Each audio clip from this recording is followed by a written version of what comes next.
welcome to RWA. I am Michael Doc Doherty, joined by the one, the only.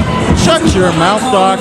I am your one and only, award-winning, media-inducing, Twitter tweeting, Facebook posting, Snapchat selfie taking, award-winning, and I've said it once, but I'll say it twice because I've won 2 awards, Wrestling Reverend Church. No one gives a crap about you, Church. My name is Tony Kincaid, and if we're going to talk about real award winners, we're going to look right at Jordan Styles, the new 2-time Emmy winner, the only winner of an Emmy in the RWA, and now he has 2 of them. He does have 2 of them, but what is going through the mind of Jordan Styles right now? I mean, the simple fact that he has been sort of on a losing streak, and now tonight he has to put up with probably one of the most vile, angry competitors to ever come out of RWA. I'm talking about the New Age Plague. A losing streak? Do you have 2 Emmys? Do you have 2 Emmys, Church? He can lend you guys one if he needs to. I have better awards than Emmys. See? What do you have? Oh, if you only knew. I don't want to know. Okay. They were mostly won in Vegas. Oh my. Okay. On that note, weighing in at 170 pounds, from Londyn, Gory! all right, as Gory was announced, you can see Styles grabbing his Emmys. Gory would probably eat those Emmys if he had an opportunity, but look at this man right here. You hear the piano, you know it's time. Somebody is going to die. Bottom line. Gory scares me. He's gotten over a lot of the things that I guess I made him angry about at one point, but he still scares me. But I will say that the RWA crowd, the RWA fans, absolutely love the man. Which I will never understand. That man is horror personified. Well, the thing is, guys, you gotta look at it like this. It is Gory taking on Jordan Styles. Now, Jordan Styles is just, look at him. He is scared. I've seen him before in some situations. I mean, the man went toe for toe with Ron Hunt in what I thought was one of the best matches RWA had this year. But man, this crowd is just relentless tonight. This crowd is disgustingly offensive right now. We're at match 1 and they're already telling Jordan he sucks. You just said it. He had one of the best matches in RWA history a few months ago, and now he's facing off against one of the craziest sons of guns in RWA. And sorry to cut you off, but Gory almost bit him right there. And oh my goodness. But Jordan does suck. Jordan about got bit just there, and now he's going to get in the ring here. Let's see if we get this match finally started and get this event kicked off. Our first match of the night, and my God, you couldn't ask for a better one. Gory has bitten a lot of people here in RWA, but I will say that if he bites Brother Jordan, he's probably going to get something that he doesn't want. Our referee has asked for the bell. Actually, all 3 of them. We have referees in the crowd tonight. Happy Halloween, by the way. And this crowd is just completely 110% Gory. Oh, you gotta be smarter than that, Jordan. Did you see Gory, that little, making fun of him already.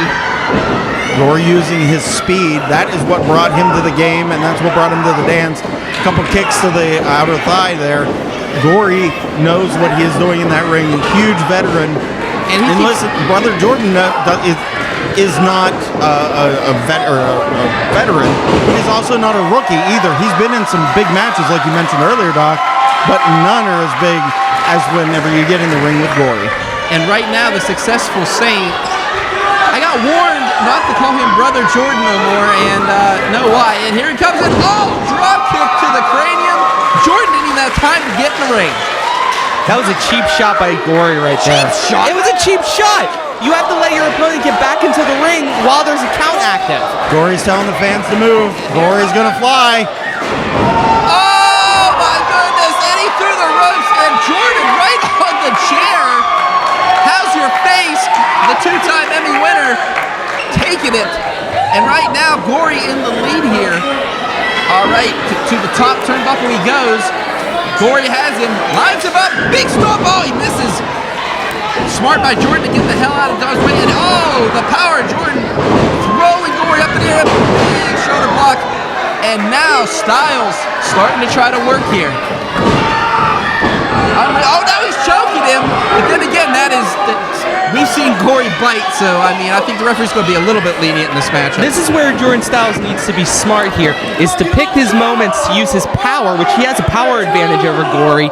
Use that to make it harder and harder for Gory to use his agility over and over again. That's going to be the key to winning this matchup for Jordan Styles.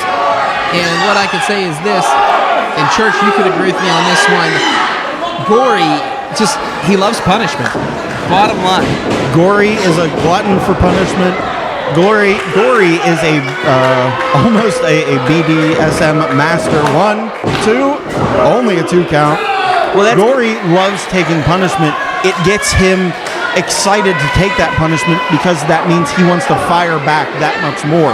That's what I mean by that. That is what Gory is all about. Speaking of firing back, right now he's doing that. He's a couple shots to the gut, but then again, Jordan capitalizing and staying on top of Gory. Smart. I'll give credit where credit's due. Styles is playing this smart. He is not giving Gory time to breathe. Yeah, if Gory's into punishment, that's a good thing because Jordan's right now punishing him with blows left and right. Gory taking the punishment and fighting back. Look at that. Couple forearms. Blocked by Jordan. Going for the kick. Oh, face first off the mat. And Jordan, did you see that? Just taking his feet in. Oh, my good. Double underarm suplex. Underhook. Underhook. Two and only a 2 count. Jordan made a huge mistake there. He was showboating. He was not doing what he needed to do to actually try to go for the actual 3 count, and it cost him. He could have had Gory.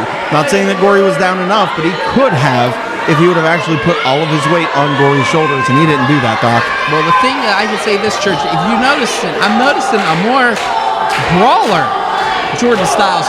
Jordan is just throwing punches, throwing elbows. Jordan likes to throw his opponents, but Jordan is mixing it up today. I'm going to give him credit. But big boot by Gory. Oh my goodness, there's only one way to go here. Oh, this has to hurt. Break it, ref. Break it.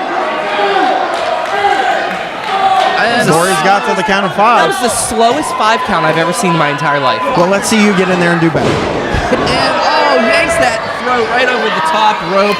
And again, Styles getting out of harm's way. And Jordan using ring awareness right now to keep control of the match, even when Gory gets some offense in as he jumps off the apron to kick or punch, or we can't really see on this end, but he's keeping Gory from gaining that speed, that head of steam he kind of needs to hit his offense. And right now, big kick to the midsection. And right now, working the ribs, taking the air out of the New Age plague is the successful Saint. Excuse me, I was told to say this. The 2-time Emmy Award-winning successful Saint, Jordan Styles, is taking it to Gory and driving the knee into the mat. Did I get it right, Tony? I know you had a conference with me earlier. Where were you when I needed you? 2 count only from the referee, J.W. Anderson. And for the record, it's two-time Emmy. Oh, excuse me. Again, where were you when I needed you, Church? I was outside having fun. All right. Well, anyways, back to the match at hand. And Styles trying to do something. Looks like either a powerbomb or a pile driver. He's biting him. He's biting him. He has a mouthful, and my goodness, just biting the hand of Jordan Styles. And Jordan's still on his feet. I don't know how. Has him. I thought we were going to. He's biting him in the head. Good Lord. How's your face? Two-time Emmy. 1, 2, and no. Only a 2 count, says our referee. That was a huge kick out by Jordan Styles right there. I can't believe he kicked out of that one. We've seen Jordan kick out of some doozies in our time, but my God. And right now, saving himself, taking Gory out on the place he's most dangerous, and that's that top rope. Gory now fighting back. I was getting ready to say he was taking some punishment on the top. He's biting again. And race the eyes. Both of these guys are pulling. Oh my God. Jordan Styles just shoved Gory off the top rope down to the floor. Gory hit the side of the ring, which, Doc, is the hardest part of the ring. before hitting the floor. And we don't use mats here in RWA. We're not pansies. He hit that hardwood harder than a basketball does trying to make a three-pointer. You were trying to look for how Jordan was going to take advantage of the situation. We might have just seen it. And right now, wait a minute. Oh, no. Jordan's got a chair. Look where Gory's head is. Are we going to see what I think we're about to see here? Loads back, has it up.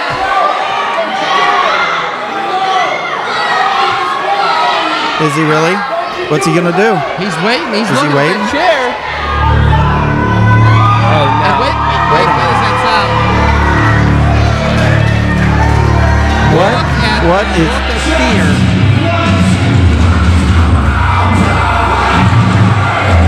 Oh, that only means one thing. I know that music, guys. Oh, God, no. I'm getting Cornette is goosebumps. shitting his pants right now. Oh, God. Oh, my God. Styles, you picked the wrong time. That is the other half of that tag team. You guys remember Generation Dead, former RWA tag teams. That is Raver. And Raver is out here. I am surprised. Raver chasing Styles around the ring. Here he goes. Jordan better turn around. Oh my God. Oh, God. Jordan, get out of there. To quote Ice Cube, you just became another victim. And oh! How's your face, Styles? The referee didn't see it. Gory thrusting that chair into the face. And oh my goodness. Gory to the top rope. Stop! Landed. 1, 2, 3. Gory's victorious.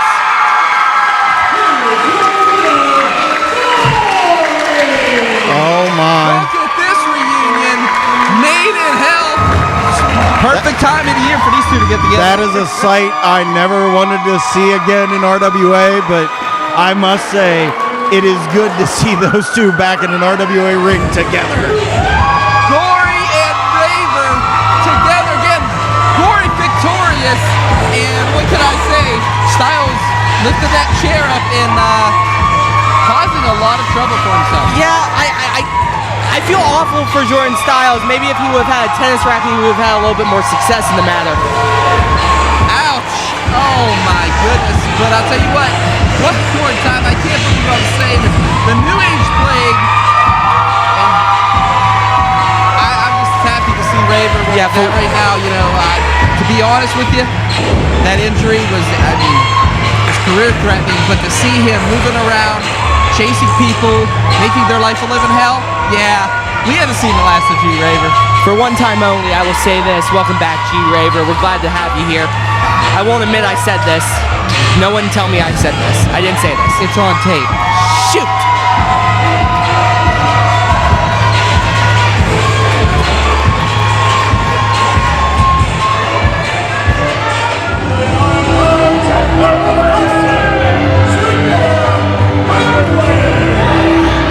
Jakob Edwinn making his way, Professor Jakob. Yeah, get it right, Doc. Jeez. The professor is over there putting his finger up. I think he wants everybody to be quiet while he finishes a paragraph or... Chapter. If the man has a match, why the hell is he reading the book right now? Because sometimes you have to work out both your body and your mind, Doc. And that's what the Professor Jakob Edwinn does. In between matches, he reads a little, sometimes some Plato, sometimes some Voltaire, sometimes some Dante. It's all about how he's feeling at the time. Did you just say he reads Play-Doh? Plato. The philosopher. Play-Doh. I thought you ate Play-Doh as a kid. You guys literally have the IQ of a mouse. So you ate Play-Doh as a kid, is that right? Is that what I'm hearing? Well, all I'm saying is this. Jakob Edwinn, as you can hear, very loved by the West Newton crowd. And right now, Jakob Edwinn was suffering a loss last time we were here in our RWA arena.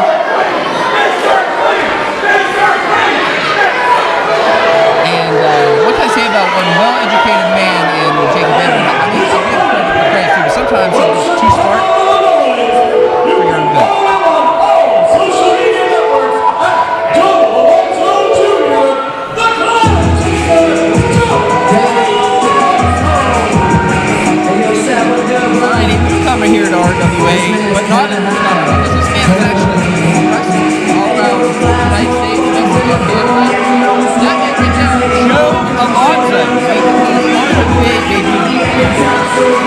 Joe Alonzo making his RWA debut, like you just said, Doc. I think he's going to find a lot of people here in RWA will like him as long as he is willing to put his heart and his soul into what he's doing.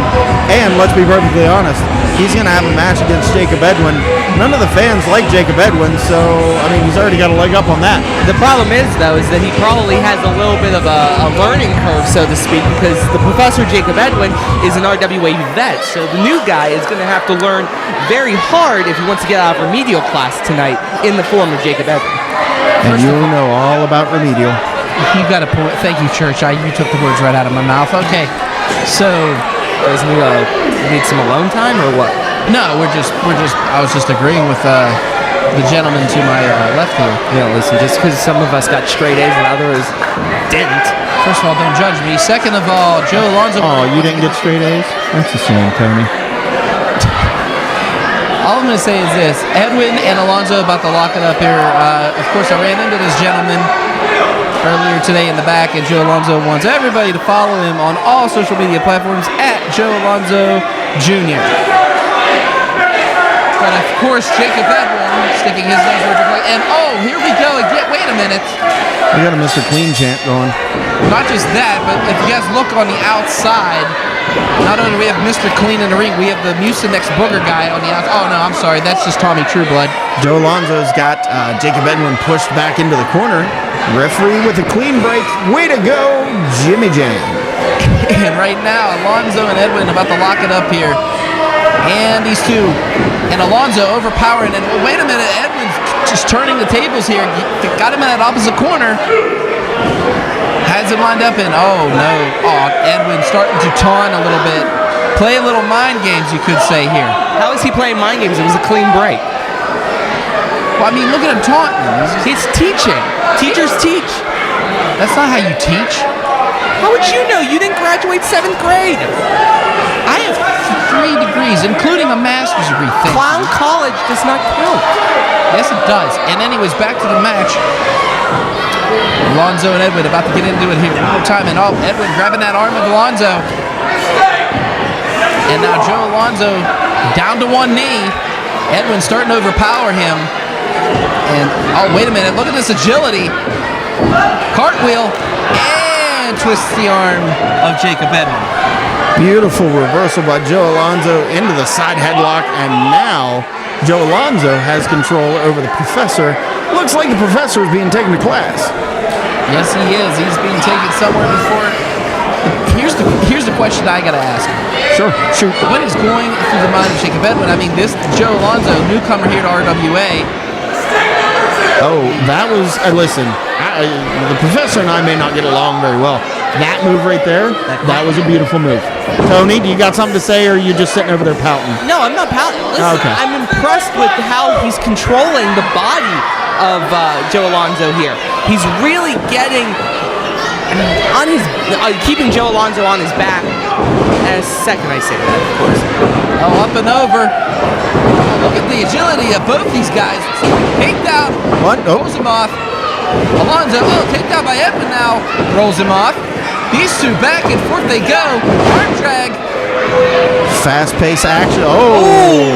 Hey, Edwinn again, like you said before, taking him to the guys, but oh, wait a minute. Alonzo breaking out of detention here. Alonzo off the ropes. Has him. Oh, a Karada and a beauty.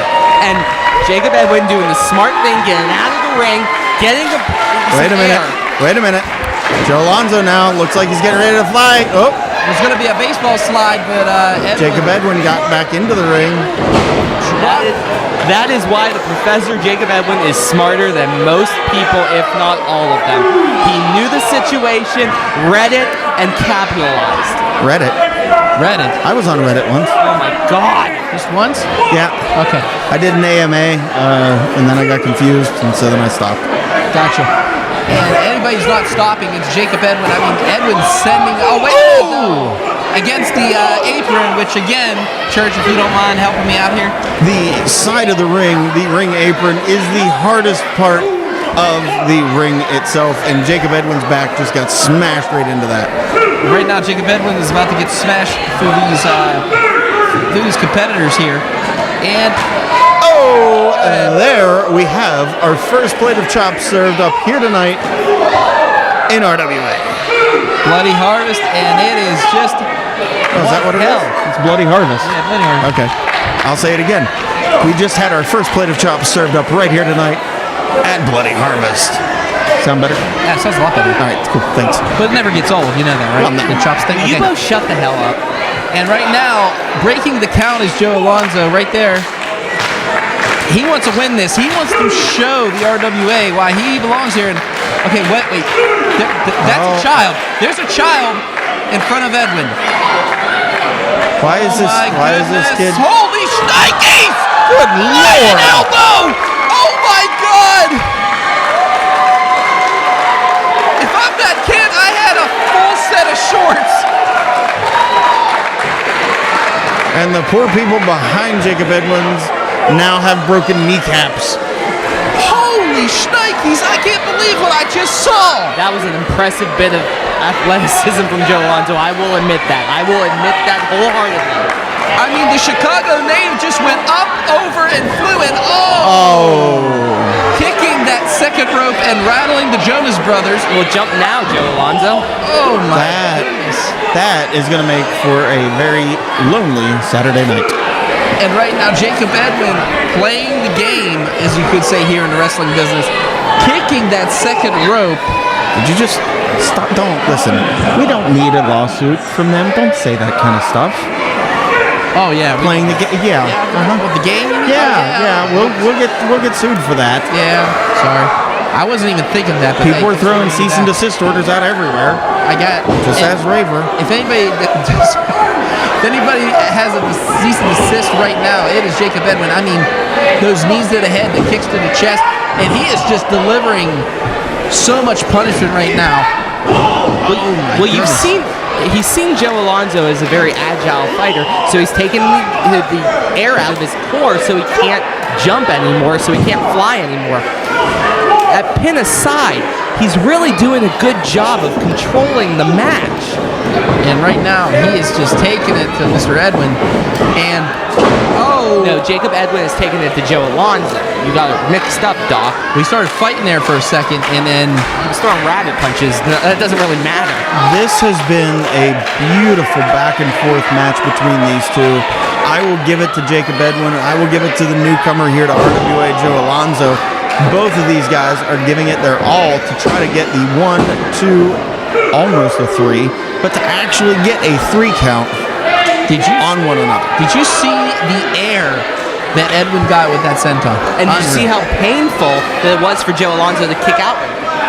Well, I mean, Joe Alonzo's ribcage is hurting right now. The one thing that I will say with Jakob Edwinn is he did a great job of attacking the ribcage and attacking the midsection. Well, wait. If you can't breathe, it's going to be hard to come back.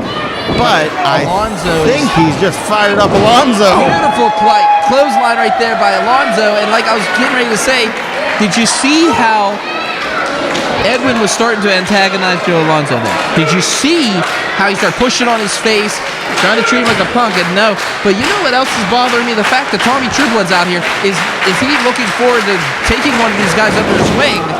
Joe Alonzo, this is his first match at RWA. I hope he knows a little bit. But now Joe Alonzo, big clothesline, and Alonzo coming back, elbow, and Alonzo in control. Oh, wait a minute now.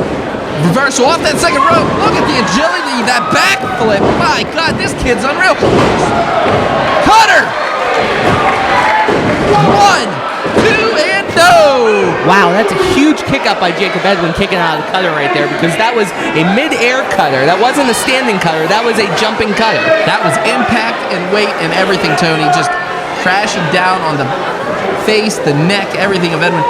And right now, breaking the jaw right there. Simple but effective. Exactly. That's one thing about Edwinn.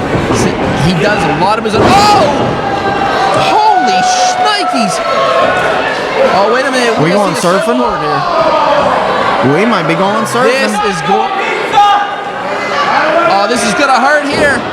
Straight from the Windy City, and Edwinn's in problem. Up and beautifully executed. 1, 2, and no! What a beautiful What a beautiful variation of the surfboard stretch into a flapjack. Really impressive. Do I hear a bit of admiration in that voice of yours, I Tony? can't diss Joe Alonzo. He's showing a lot in his first showing at RWA. I mean, this newcomer from Chicago has him up.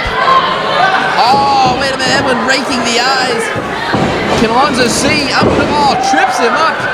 Smart maneuver by Alonzo. Alonzo's going to the top here. Alonzo looking for something. What's he got? Alonzo, but got the knees up in time to Edwinn. Alonzo doesn't know it. Flying knee by Edwinn. I think that might be it. 1, 2, and 3. It's over. Edwinn victorious here tonight. Higher learning from Jakob Edwinn takes down Joe Alonzo in his first match here in RWA. Listen, you gotta give it to Joe Alonzo for putting on one hell of a performance against the veteran, as you quoted it, Tony, in the Professor, Jakob Edwinn. But youth and exuberation did not beat experience here tonight. Jakob Edwinn is walking out victorious. Go ahead, Tony. What you got on this? No, you're absolutely right. I mean, Joe Alonzo with a great first showing in RWA, but the Professor gets the upper hand, or the upper leg rather, with higher education to get the pin. 1, 2, 3. The most hated man ever to walk on RWA ground. Well, there's a middle finger. I think he was calling somebody number 1. I mean, the man is so hated. There's a sign over here in front of us that he was pointing at, but I can't see what that sign is. Wait a minute. Wow. Yeah, there you go. Gosh, you're gonna rip a little kid's sign. Yeah, that just hey, I like his shirt though. I need one of those. I just need it to not say Edmonds on the front. If we can focus here for a second, this is a really key matchup, and I'll explain to you in a few minutes why it is. Ryan Edmonds, one of the most talented wrestlers in RWA history, is going up against one of the most talented cruiserweights in RWA history tonight, and that's an interesting matchup.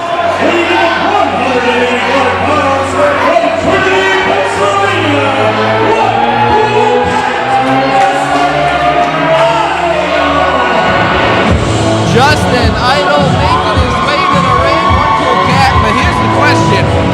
What is going through the mind of the one cool cat? I mean, we saw last month here him accidentally kicking his wife, Kristen, in the face. And him and Joe Rosa, it's been getting ugly. But he has a lot on his plate today, especially with the rough customer in the ring we have right there in Ryan Edmonds. Can you imagine the conversation on the drive home that they had? From the hospital. From the hospital, yeah. Oh, sorry, sweetie, I accidentally kicked you in the face. I wasn't trying to kick you in the face. That makes it okay, right? Justin Idol's been really, really, really aggressive, almost dangerous, and it showed last month. This month, I hope he can keep his actions in check as he's facing Ryan Edmonds. Because Ryan Edmonds is someone who will punish you if you make a mistake a lot harder than Justin Idol's wife. One cool cat needs to keep that cool if he is going to make it past Ryan Edmonds. Let's not forget, Ryan Edmonds is a decorated veteran here in RWA. He's multiple titles. He has been in multiple wars with multiple people here in RWA. He knows what he is doing in that ring. I'm not saying that Justin Idol has not, but he needs to be able to focus here tonight on Ryan Edmonds and not on what happened last month with his wife and Joe Rosa. Otherwise, One Cool Cat is going to lose one of his 9 lives in this match tonight with Ryan Edmonds. Here's the thing, guys. Listen, and I'm just gonna let it out here. Me and Idol have talked. We've talked numerous times, and I can't even imagine what he's going through. I mean, the worst thing I've ever done is drop the damn butter, not kick my wife in the face, but he feels bad. I mean, and he feels just torn. And if anybody feels torn, it's Kristen. I mean, for the fact that Joe Rose has been in his life pretty much since he started wrestling, Joe Rosa is good friends with Kristen. You got Kristen's husband here. she's caught between a rock and a hard place here. Can we talk about the size discrepancy for a second? Ryan Edmonds could eat a sandwich the size of Justin Idol. First of all, I'm not going to compare that at all because I've seen Idol take out bigger. Tony just called Ryan Edmonds fat. I did not. I said he's a stronger, more powerful competitor. You said he could eat a sandwich the size of Justin Idol. Right, and because you were calling him fat. Justin Idol weighs 90 pounds soaking wet with 2 bricks in his back pocket. First of all, I am not going to get into size differential here because you got 2 of the most talented wrestlers in RWA wrestling here tonight. And Edmonds could use anything to his advantage. You know he's a good mind bender. And right now, he is pushing Idol and overpowering Idol into that opposite corner. And, he misses that punch. And here comes Idol. Big slap to the face. I can say this with certainty. This match has now gone longer than the last 2 matches that Ryan Edmonds has been in. Oh, that is unnecessary. First That of is all, that is unnecessary. He was a victim of Jason Raditz, 2 months ago? I think it was like 30 seconds. That was hilarious. But anyways, Ryan Edmonds now wants to prove himself, has to rebuild, you know. I mean, the man's had a pretty bad luck streak here. And right now, Ryan Edmonds squeezing, trying to get Justin Idol over here, trying to get him up. And headlock by Idol. Squeezing Edmonds' head like a grape here. And Idol's just A head that big, it's a watermelon. I mean, yeah. Got a point there, but I'm not going to say anything because then, of course, we get yelled at. Hey, you say I got a big head. I'm not dealing with that today. All I'm going to say is this. Edmonds off the ropes. Big shoulder block, and Edmonds taking out Idol. And there you go, that arrogance up and over. Here comes Edmonds.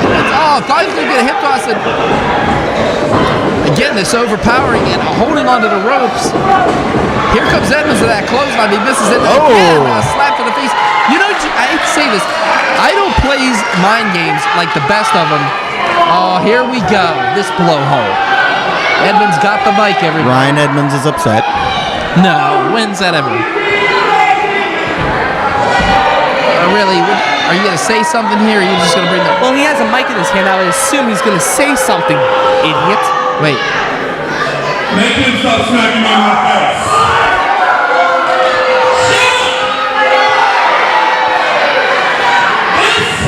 This is a professional wrestling match. Shut up, I'm explaining the rules.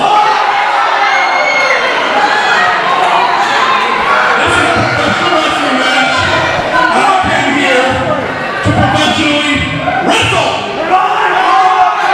Not slap up. Now you make him stop smacking me in my face. Shut up.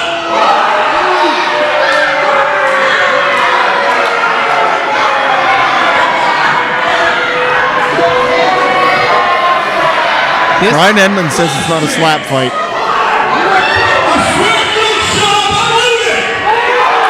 Don't threaten that. They're not gonna shut up.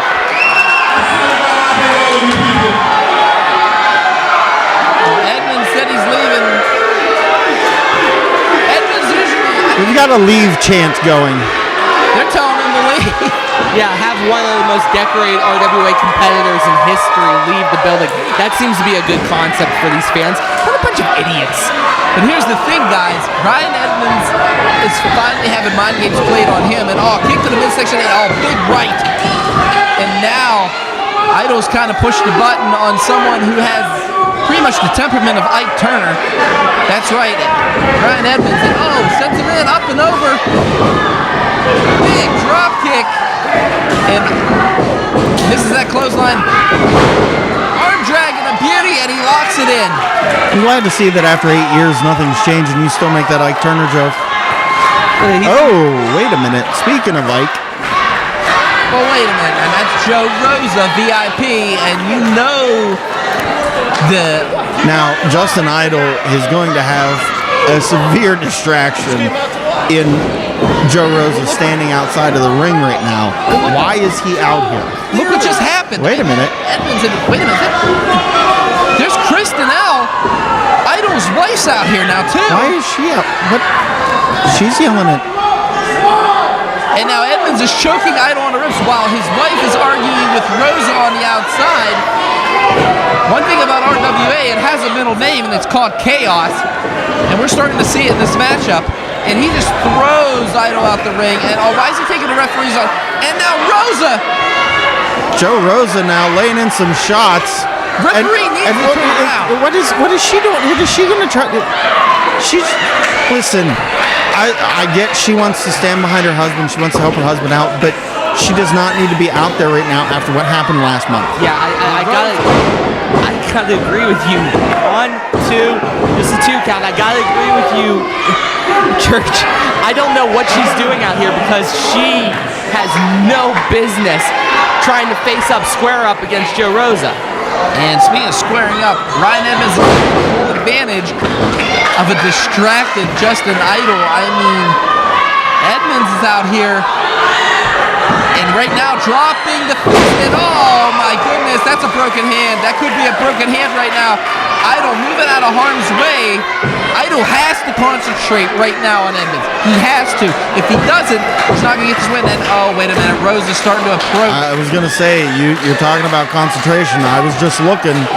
Wait a minute. Oh, wait a minute. Why does he have his hands on her? Wait a minute, he has him. Misses. Suicide dive. Oh, good God. Takes him out. Yep. This is, you knew this was going to turn into chaos. Well, you know for him to He put his hands on Justin Idol's wife. Grab her by the arm. Yeah, I gotta say, like, ooh. Okay, first of all, I know that's a fan. I know you care. Quit touching. Oh, good God. Oh, well, okay. We got fans stepping up in fans things stepping now. up in here. Like, I mean, whoa! You see that Idol just catching Edmonds? 1, 2, no! Only a 2 count, says our referee. We encourage our fans to just stay in their seat. We really appreciate, the love and passion that you have for our wrestlers. But please, let the show go on.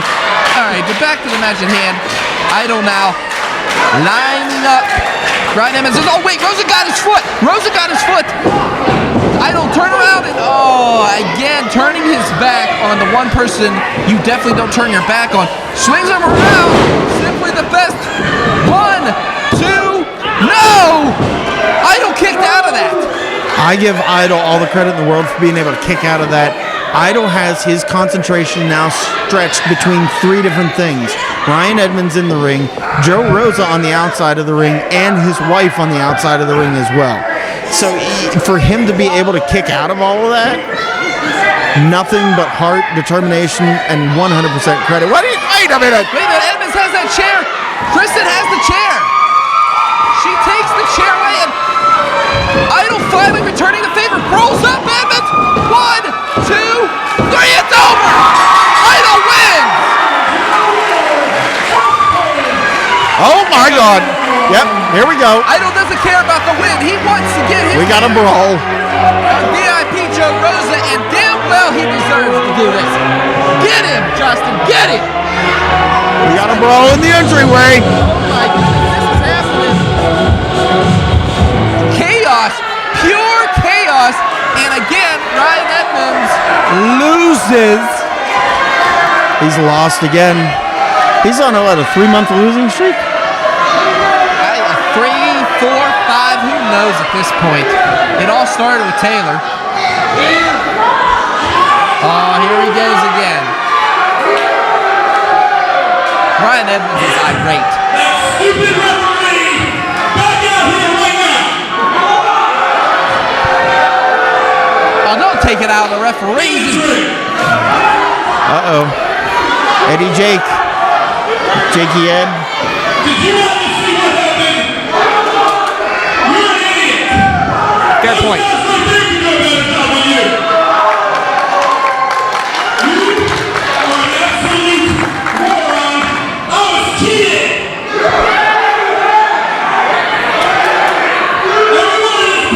Wait a minute.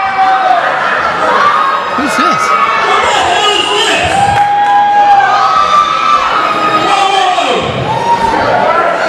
Who's this gentleman? I have no idea. Is he a fan? Yeah, we gotta remove fans. Fans aren't allowed in the ring. He came out of it. He didn't come out of the crowd though. Yeah, security's really good at keeping guys out of coming through the. Never mind. Oh, wait a minute. I told him where to go and how to get there. If this guy is not trained or a professional, he needs to leave this ring. Do you want a piece of me? No! You want a piece of me? Hey, he wants to fight Ryan Edmonds. Well, I mean, the woman earlier wanted to fight Edmonds. I mean, You just made the biggest mistake of your life. Uh-oh. So I guess we. Let me get it right this time. Bring it down and I'll kick his ass. So I guess we got Ryan Edmonds versus the Invisible Man. I don't know. I wouldn't call him the Invisible Man. We could purely see him, Tony, but the Masked Man. I mean, I can't see nothing. His back. Oh, kick! He just kicked Edmonds right in the you-know-what, the no-no button. Here we go. What's this? A big super kick. Who is this? Oh my God! Are you friggin' kidding me? James Ellsworth is in RWA. Are you kidding me? Maybe you should pin him there, James. Off the ropes he goes. Here comes James Ellsworth. Bam! 1, 2, 3. And Ryan Edmonds not only has one, but 2 losses tonight. Oh my God, what a shocker! Did any of you guys see him in the back? No, I haven't seen James Ellsworth for years. I haven't seen him since he got thrown out the door. Of course, that shirt right there, we're going to mention it, we're going to get soon. But yes, James Ellsworth is in RWA, and he's asking for a microphone. All right, thanks, Jared. We get to hear this. What's James Ellsworth doing here? Let's get some answers, please.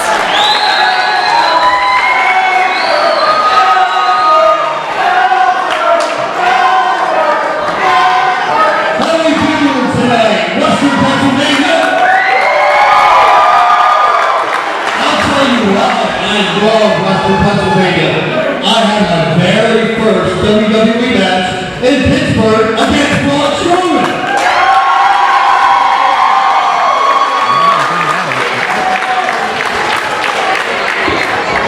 I'm really happy to see you guys too. I appreciate you guys so much. I've wrestled in Western Pennsylvania for 14 years before making it to WWE, and it's my favorite place to go. I swear to God. I love it up here, and I'm glad to be back to wrestle in front of what is the real wrestling fans, the fans that come out and support independent wrestling. So please, keep supporting independent wrestling, keep supporting RWA, and keep the Indies alive and well as they are today. I'll be back on the mission. You can come meet me, and maybe in a couple of months I'll come back to RWA and show that any man with 2 hands has a fighting chance. Thank you very much. Well, you heard it here. James Ellsworth is planning to come back to fight here in RWA. Tony, it looks like you saw a ghost. I'm shocked. I mean, it just shows that anyone can come to RWA. What about you, Church? Any comment?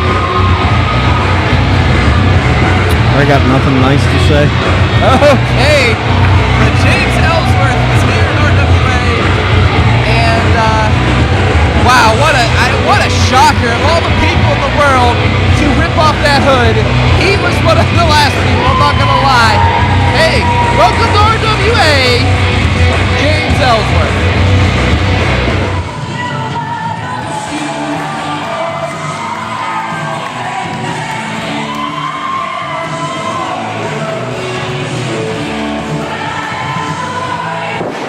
Say is the bad boy Shane Andrews, trained by Mr. Fuji. I mean, this man has such a hell of an extensive resume, it is unreal. But one thing I can say is, like I said, he's the head of like spark of controversy.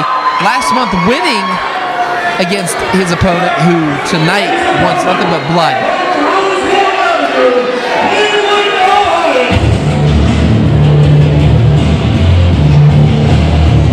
Well, this man right here. Yeah, this man right here, Nero, is coming out right now, and he has some legit beef right now with Shane Andrews. Last month, in what I would call the no lights match, because all the lights went out, it was a wonderful scene, and if you haven't seen it, Oh, God, he's got the megaphone. as I was saying, if you haven't seen it, check it out, IndyWrestling.us, to catch one of the coolest sights in wrestling history. Nero got screwed by Shane Andrews, who used the tights to get the pinfall victory in a three-way dance between Nero, Shane Andrews, and Facade. I think Nero has some beef, don't you guys? I mean, just the fact that Nero, Can we all we've seen Nero grab the tights how many times in matches. I mean, I haven't seen sometimes it's your medicine. I haven't seen Nero grab the tights once. Can we all agree that Shane Andrews? Hold on.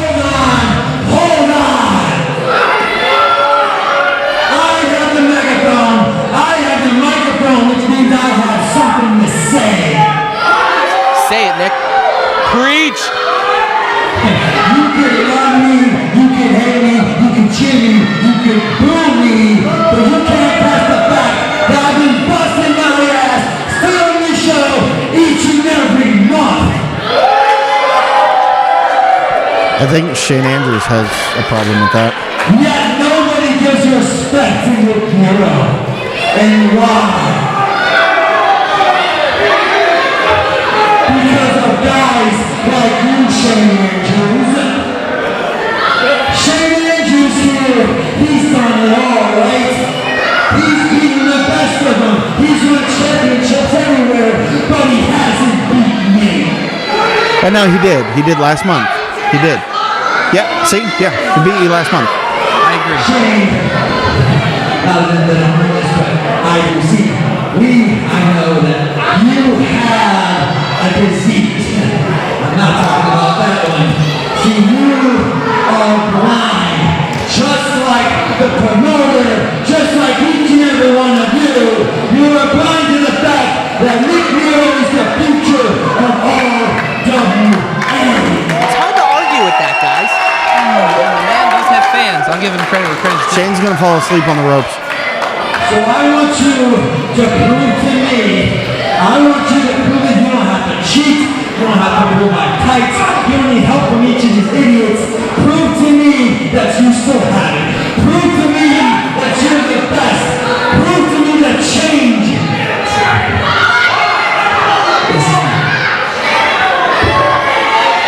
Oh, please say that you're giving Shane Andrews a live microphone right now.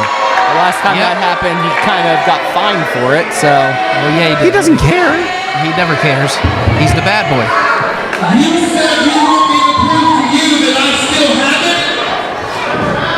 I never lost it, bitch. There you go. Ouch! Well, that's 2 times in the month. Or 2 times in the last 2 months. The bell is rung, and here it is. Nero and Andrews one-on-one. I'll cover that fine. Can we bring out the... Are we going to knock out the lights? What? Is Andrews really laughing at it? Shane Andrews just fell over in the corner and is now pointing and laughing at Nero. I mean, Nero, look here. Nero, he brought up a lot of valid points here, though. And I mean, I didn't even think about it. Why did Shane have to cheat last month? Why is Shane Andrews playing games with him? I mean, we've known mind games is one of Shane Andrews' well-trained fortes here. Oh, that's a spank on the ass. And again, with the mind games, and he's starting to play that right now. Shane Andrews didn't have to cheat. Shane Andrews chose to because he can, and he got away with it. I'm kind of... Why not? Church, let's talk about this for a second, okay? Shane Andrews has been increasingly becoming more aggressive over the last few months, correct? You could say that, yeah. Okay. He's been grabbing tights. He's been playing a little bit dirty, okay? Now, he is the bad boy. We know he's very good at those things. Spank on the ass again, by the way. Big shove by Andrews, And good Lord, did you see how far Nick Nero slid? But then again, pushing a button is Shane Andrews, and he is pushing the limits when it comes to Nick Nero. I'm gonna ask a question right now. Are we worried that Shane Andrews no longer has it? No. No, absolutely not. Then why does he keep cheating to win matches? Because he can. I just said that. Didn't you listen to me whenever I said that? He never listened. I didn't. Big hip toss and arm drag, and Nick Nero is just getting thrown around like a rag doll right now by that man, Shane Andrews. Oh, wait a minute. Reversal, though. Nick Nero up and over. Shane Andrews catches. Boom! What an arm drag and drop kick. And look at this unrelenting assault by Shane Andrews. One thing I will say, Shane Andrews, since day one, has been calling himself the bad boy. True. He has been doing whatever he wants, whenever he wants, however he wants, since he has been here in RWA. The fact that as champion, he wasn't cheating as much or pulling tights or poking eyes and things along those lines, and now all of a sudden he is, doesn't say that he's losing it or anything along those lines. He's been doing this since day one. So what he's doing right now. He's going to keep doing what he does as the bad boy, Shane Andrews. Well, guess what? Did you just see what Nero did right there? Yeah, that's not a good thing. Did you hear what Nero said? He said, "Show me." Nero is not convinced that Andrews still has it. Well, right now, Shane Andrews is proving. I mean, did you just see that barrage of throws? But right now, Nero proving that he is one of the most fierce competitors in the RWA. Look at that, and actually taking Andrews for a tour when he just put Nero through. Nero off the opposite corner, misses him. Arm drag, and my God, it's like a recreation drop kick. And Nick Nero taking a page out of the Bad Boys book. Oh, God. Listen, if there's anything that I have learned over the years here in RWA, that is you don't upset, and I'm gonna say it nicely, upset Shane Andrews. I've upset it. It's not fun. And I'm not even. And the better word, and I'm gonna say it because I'll get away with it, is to piss him off. You don't want to piss off Shane Andrews, and Nick Nero, while poking the bear and saying "show me" and saying that he still doesn't have, or he doesn't have it anymore, and all this stuff, is poking the bear to a degree. But whenever you basically slap Shane Andrews in the face by doing his things, right there, calling him number one. You're going to poke the bear and you're going to piss him off that much more. And this is what we're going to get. We're going to get an upset Shane Andrews. And I don't want to be around whenever he breaks Nick Nero. Well, right there, I'm telling you, he just kicked Nick Nero. Those martial art background going into effect here. The Bloody Harvest. And he got a handful of hair there. Referee giving him the warning. Oh, wait a minute. You hear that? I'm going to teach him respect. And wait a minute. Nero, though, taking advantage of that and just thrusting his shoulder into that top rope. I mean, that's like hitting a wall sometimes, those ropes.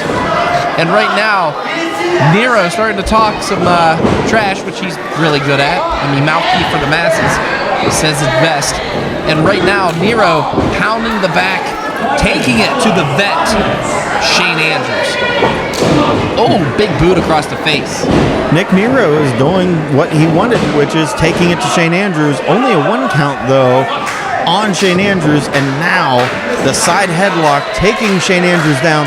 What this move does is 2 things. 1, allows Nick Nero the time to rest and recoup, get some of his air back. But 2, with the neck crimped and with the arm in there, it is causing Shane Andrews to breathe harder to try to get the same amount of oxygen. It's depriving Shane Andrews. It's going to wear him down a little bit. And right now, Andrews coming back with those shots to the gut. Here he comes off the rope and back elbow. And like Nick Nero is one of the best here doing, and that is taking momentum away at the snap of your fingers. 2 count. Only a 2 count. And notice how he pinned him. He made him turn his head to the side so it restricted his windpipe so he could not kick out with full strength. Well, now he's rubbing his face in that confetti. All that he did there was put the forearm into the face, which is a disrespecting maneuver. Have you ever tried to breathe with your head crank to the side, Church? I mean, Nero wants revenge. I'm looking sideways right now and I'm breathing. I'm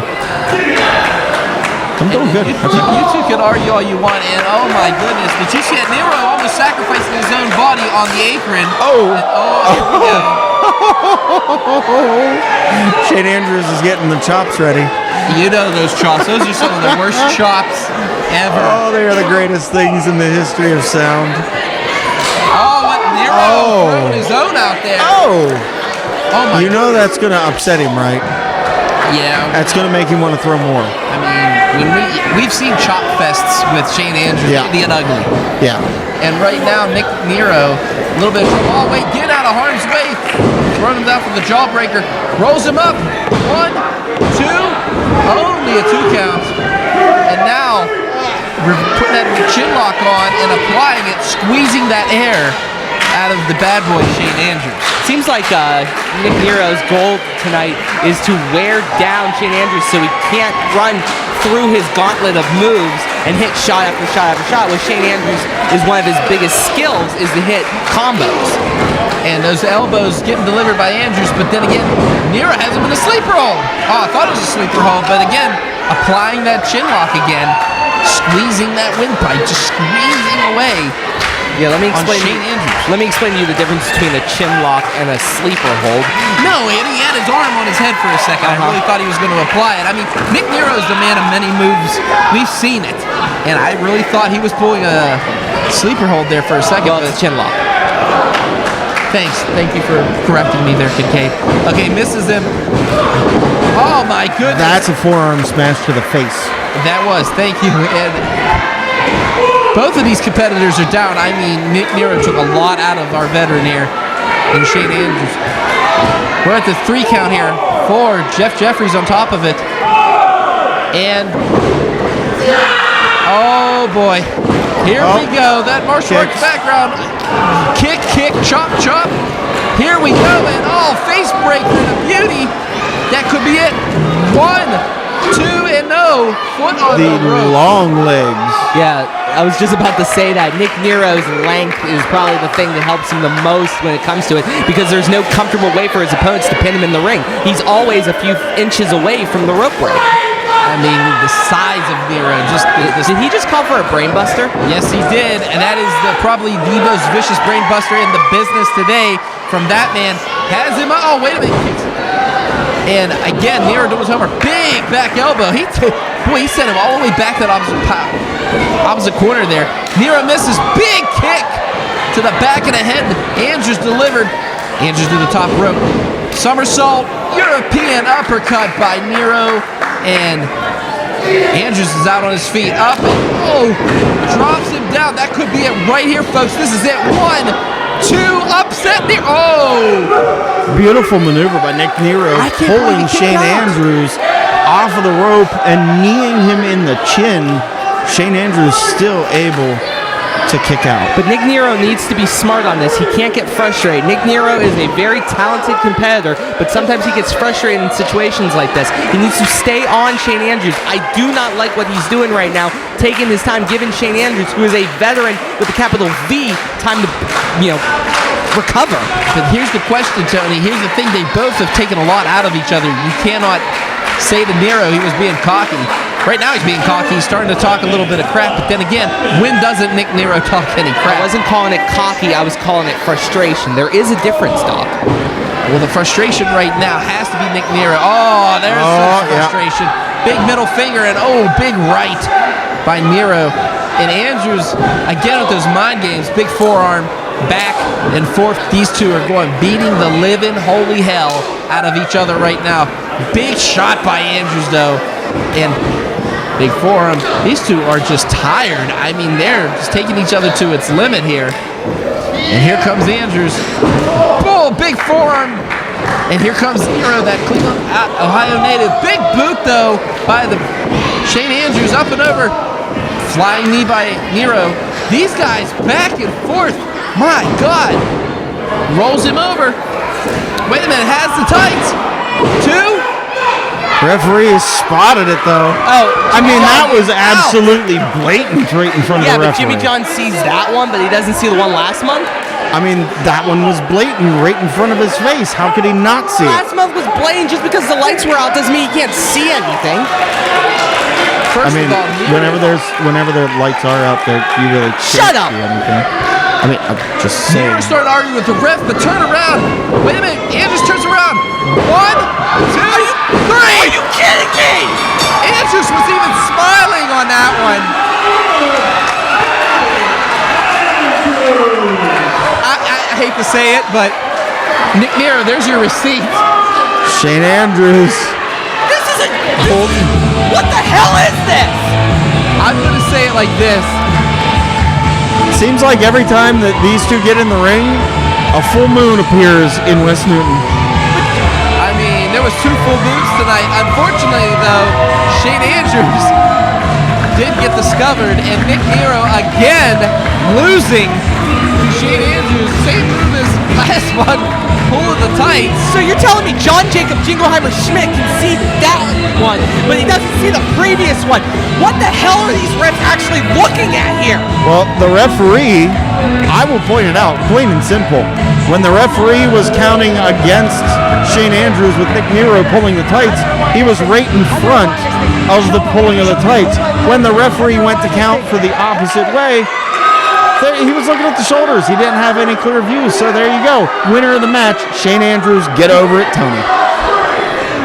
Juggernaut John Rodin and Bronco McBride both on a mission tonight, guys. This match is going to be one for the ages. So while you guys were bickering back and forth, I went and got some clarification on some rules. Okay? First off, this match, no limits match. Anything goes. Secondly, if John Rodin and Bronco McBride win, doesn't matter who gets the pin, John Rodin will become the new RWA heavyweight champion, and Bronco McBride will become the new No Limits champion. It is basically their rematches are happening together tonight. So no matter who wins, who gets the pin on who, they each get their own belts back. And the key point to that, Church, and I'm glad you brought this up, it is a no limits match, which means this is finite. One fall to a finish, there's no more rematches for either of these men should they lose tonight. I mean, here's the thing. What is going through the minds of the champs? That's what I wonder.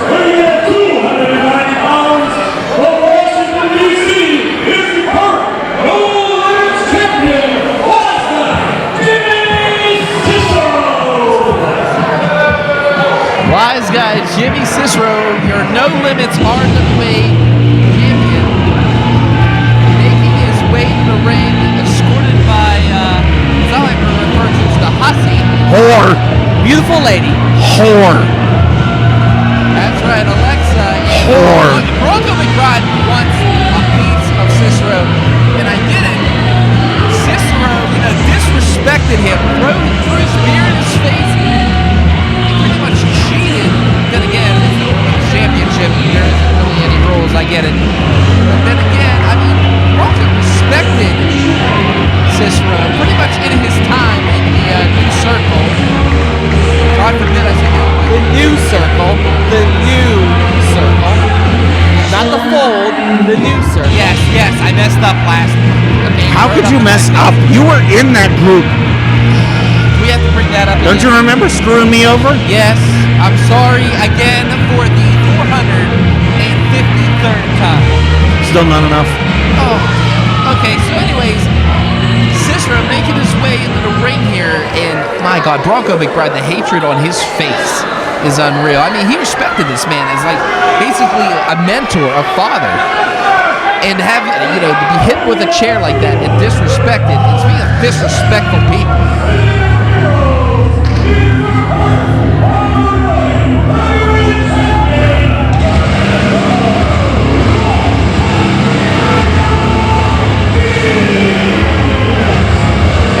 Daniel Eads making his way to the ring.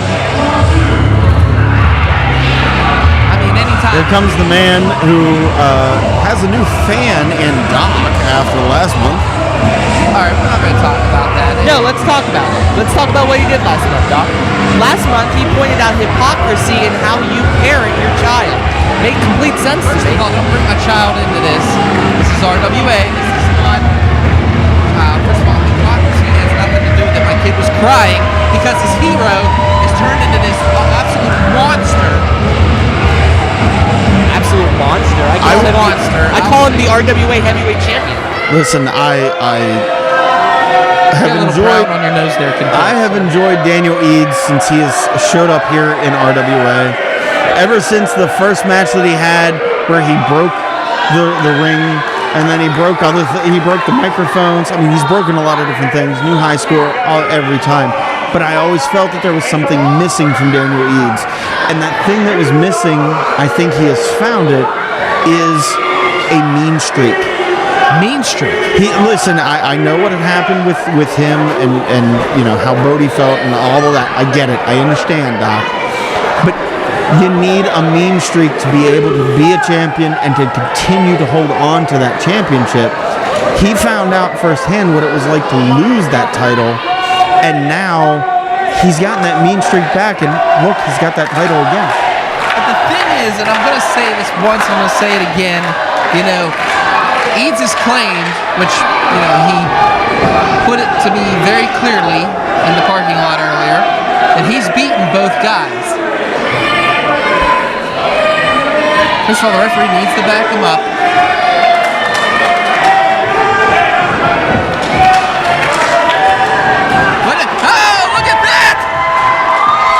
Oh my, Bronco decided it was time to fly. Talk crap, get hit, and Bronco McBride flying out and taking out both guys. I don't know what they were saying to me. I really don't care at this point. And right now, the No Limits Championship and, of course, the RWA Heavyweight Championship on the line here tonight. And Bronco has Cicero and Rodin has Eads. Both of these guys wanting to get their hands. And my God, revenge is being exerted right now, gentlemen. And up and over, big suplex by the Juggernaut. And Cicero on the outside starting to pound on Bronco McBride. Rodin hasn't stopped on Daniel Eads since the bell has started. Now Eads is out on the floor, out here in front of us. Now Cicero getting knocked around by Bronco. And This is turned into a cluster, and I love it. So let me get this in, guys. They have broken up into their respective anger management classes, as we can say here. Cicero and McBride are swinging for the fences. Meanwhile, Eads and Rodin are swinging for the fences. Both of these, all four of these men, rather, and I'm sorry I'm so excited, really have some hatred boiling under their skin, and it's going to show tonight.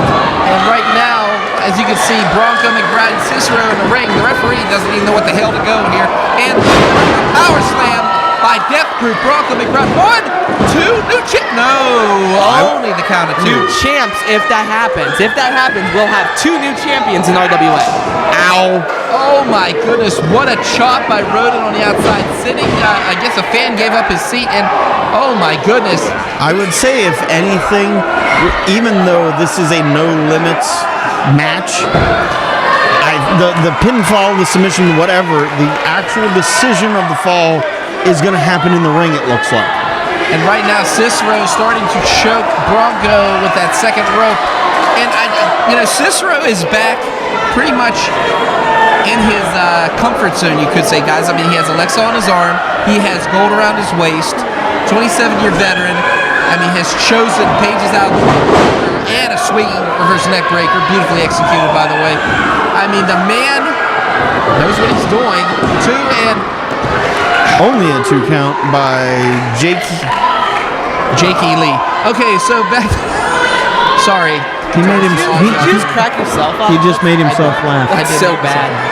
That's the sign of a dad joke right there, folks. Oh, and did you see Eads just suplexing Rodin on the apron? Ow. Go ahead, Church. The side of the ring apron there itself is the hardest part of the ring, and he just got suplexed onto it. Someone please kill me. Someone please kill me. I think we're at 6 now, dude. We're at 6. This is awesome. We've had 5 matches. Figure 4 applied. by Cicero, and Death Proof's in a little bit of problem. Eads and the Juggernaut, John Rodin, are just beating the living, you know what, out of each other. Oh my goodness. Well, he just put a mask on. Oh, there you go. Punched him square in the face. Hey, it is no limits rules. Anything goes. Bronco here. McBride, by the way, turning the figure 4 around on Cicero. Cicero's got a hold of the ropes. Finally, a break between the two of them. Both legs, everybody's legs in that figure 4 are now hurting, are now damaged. And Daniel Eads now just being run into the side of the ring, into the ring apron. By the way, Doc, I don't know if you know this or not, the side of the ring is the hardest part of the ring. Ooh, we're at 7. Okay, but back to the match at hand. Now Eads is rolled into the ring, and now Cicero getting pounded on the outside by Bronco, and big kick by our champ, Daniel Eads, up and over, catches him, face breaker, both knees, has him, and my yanking God, on the arm and the shoulder of John Rodin. Sorry, Doc, didn't mean to cut you off there. And Eads now has him in that triangle choke. I mean, stretching that shoulder. I guess the referee is not going to call for a break, even though they are in the rope. But it's no limits, so there is no rope break. I mean, this is just pure hell for all 4 of these competitors tonight. It's pure hell for us to keep a track of everyone, to be honest. Well, if you look on the outside, Cicero and Bronco are now fighting over by the concession stand. There was just Bronco just took a chair to the head. And here's another thing, guys. I have to say this. Eads, earlier was saying how he felt cheated. He felt cheated that everybody jumped on the Rodin and McBride train, as he likes to call it. Yeah, he has a very legit point. For 2+ years, Daniel Eads was making RWA's World Heavyweight Championship mean something. Then John Rodin comes in, wins the title, and all of a sudden everyone screams bloody love for the guy. Back and forth, that sounded like a shotgun right there. I mean, these two were just beating the hell out of each other with forearms left and right, and then Eads is just on top of his game. He will be a big clothesline. Wait a minute. Lord. You guys pay attention to what's going on the inside. I'm going to pay attention on the outside. Bronco just got a steel chair from out from underneath the ring. He is now going to set up. Oh, wait a minute. Head first goes Cicero right into the steel chair. I love the sound of a head smacking up against steel. Ripcord. Oh, he's good for that Black Meteorite. A couple elbows has him. Oh, he was going for the Shenron driver right there. Shenron Buster, you dumbass. Wait a minute. Bronco now using the cane of a fan to smash Cicero in the gut and then choking him with it. I love the no limits thing. I really do. It's just pure kick. I wasn't around whenever we decided to go ahead and get this title, but I really like this thing. I love these rules. No rules. And there's Your no favorite rules. kind of rules. This is just bedlam, folks. I mean, this is just chaos. And what can I say? Hold on, guys. They're loading up a boot. Yeah. Rodin, I'll tell you one thing about Rodin. Rodin actually said earlier, Eads pretty much misguided respect for weakness. I mean, he took that respect and made it a weakness of Rodin. Rodin respected Eads until he kicked him right in the junk. And I mean, oh boy. We're going to suplex Jimmy Cicero. Here comes Eads, up and over. Catches him and just takes out everybody. Holy shit. Watch out.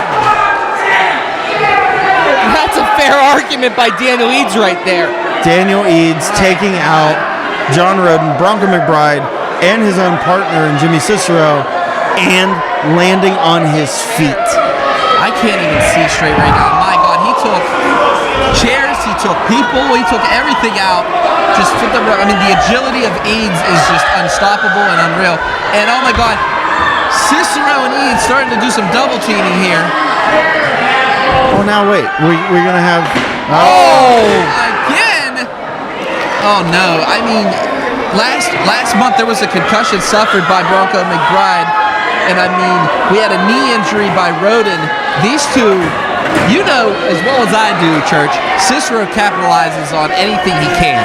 Yeah, he does. And I mean, proof is in the pudding of what you did too. Guys, but we're not even going to get into that right now. This right here is not a pretty sandwich. This is going to be awful. That is Just a steel sandwich waiting to happen. And Oh my God! what did Eads feel from that? I mean, he got right. I can't believe he got up from that. Eads is a wrecking ball right now. Eads cannot feel anything but pure hatred for the RWA family and the people that they cheer for. Well, Bronco, McBride, and Rodin are definitely two people that they cheer for, Tony. Well, But Bronco- the thing is that I don't understand is the fact that why does Eads feel so threatened by these two? I don't think it's threatened. I think he's trying to show the RWA fans that their heroes are nothing compared to Daniel Eads. Well, Bronco McBride is down on the outside of the ring. I don't know if he's going to be able to get back up. Now it is 2-on-1. Jimmy Cicero, Daniel Eads against John Rodin in the center of the ring, and they are going to take their time and just punish that man. But that chair, oh no, that chair's in the corner there. They have him up a suplex and a beauty. Oh, wait a minute, covering. Eads letting Cicero do the cover. 2, almost a 3 count. I mean, Daniel Eads is smart. I'm not going to say anything, but Jimmy Cicero is the bigger of the two when it comes to the weight category. I would agree with you on that one. It's a lot harder to kick out of a Jimmy Cicero pin than a Daniel Eads pin. Both are hard. One's a little bit harder. I heard you like it whenever they pin hard. And right now, Eads choking the challenger there, Rodin. I like this. This is a no limits rules. I mean, Eads knows it. He's taking advantage of it. Daniel Eads was counting himself out to 5, and then he surprised just Eads said, would I can count. do it all day. Whoops, did that slip out? But, wow. yeah, I said it. You know he listens to this, right? Yeah, I know. Okay. Whatever, let him. Coward that. But back to the match now. Wait a minute. Rodin showing some. Oh, he was showing some life. And again, Eads taking it away. Double team here. And they're gonna Irish whip him into that chair, hopefully. Just missed the chair. Yeah, no, but he had a seat. He got thrown in so hard, he just had to sit down. Here he comes. Here comes Eads up and over. Big clothesline. And Rodin trying to come back here. And the Juggernaut taking out Cicero. I mean, Bronco's injured, guys. I mean, from that little steel chair sandwich, Rodin might have to do this on his own. Elbows. Rodin's back is bothering him right now. Generon Basta! You love saying that, don't you? It's fun to say. Yeah, well, I mean, at least you get it right. So, drives him into the mat. This could be it. Eads has to pin him. Why would he? Eads is taking his time here. But then again, I mean, these two have been through some hell. I mean, this has been nothing but non-stop violence, folks. Let's be honest here. With it being a 2-on-1 handicap match, Daniel Eads and Cicero, they have all the time in the world. Right there, they are. Oh, wait a minute, no.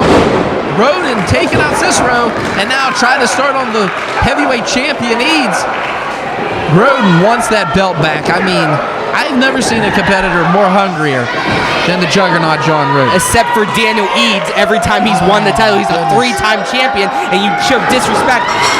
Oh my God. Disrespect that, Doc. Your champion just got ran into the freaking chair. Actually, it's the challenger, but hey, you know. Your champion, not the champion, your champion.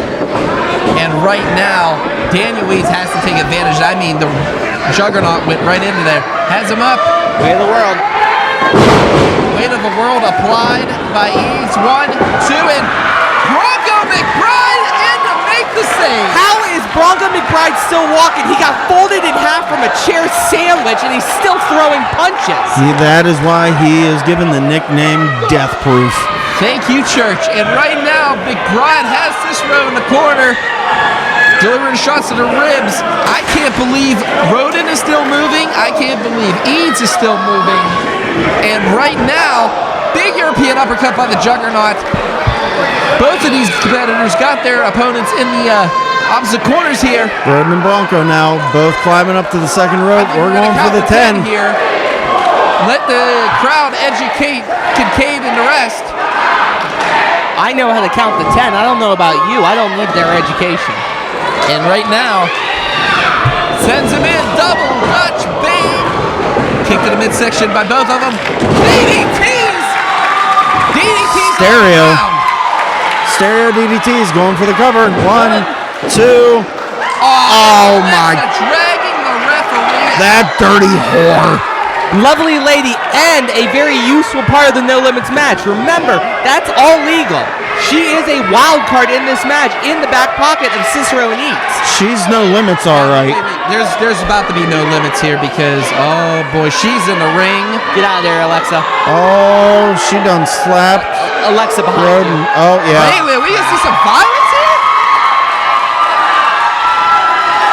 Rodin. Bronco doesn't have a problem with it, though. DDT's her! He DDT'd her! Oh my God, Alexa face first! Bronco to the mat. That's not the first time she's been face first somewhere, but hey, it is what it is. Bronco McBride is a psychopath. Bronco McBride doesn't care. You screwed over Bronco McBride. Bronco McBride is coming back. What's that sound? Wait a minute. I just heard something, some kind of music. What is this? Wait a minute. What's going on here? What in the hell is happening? Who is that? Whose music is this?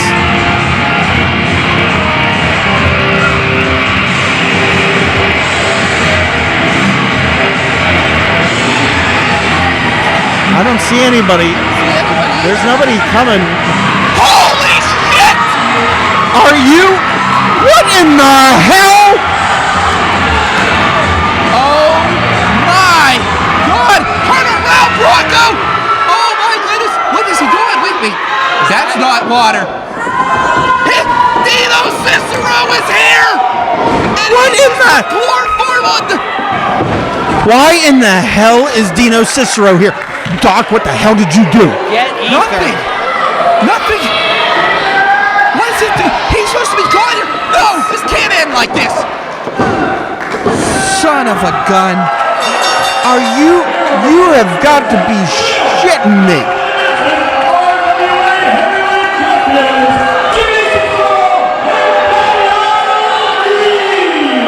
Dino Cicero is. I've seen a ghost. Dino Cicero is back in RWA? He was banned from RWA. What is he doing back here? The smell of chloroform is filling the RWA arena, but that doesn't count. This is awesome. Oh my God. What is this now? What is he pulling out of his little bag of tricks? I mean, we saw the chloroform. Oh my Are God. they really going to take it? Speaking of indignity, they put a teddy bear and a lollipop in Bronco McBride's hands. Who is ever going to stop this right here? What do you call this? I call this maybe, I don't know, a reunion of sorts.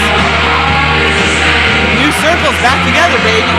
No, never. No. That is dead at all. Wait a minute. Rodin getting in here on the... John Rodin is Big now boy. upset. What in the hell is he doing here? He just said it. Dino is back, and I am as shocked as you are, Kurtz. I swear to God on this. Look at Dr. Feelbad. Look at Derek right now. He is furious.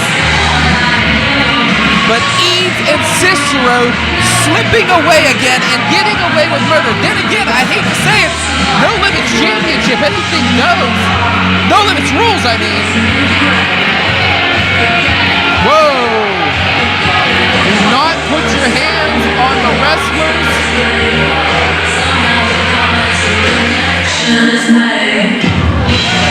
I mean, fans are irate. Everybody's irate. Then again, Dino Cicero brings out the worst in a lot of people. Trust me on that one. The man has a silver tongue and a bag of tricks, and he showed it here tonight. And unfortunately, the victims were Rodin and McBride. Damn it! Just damn it!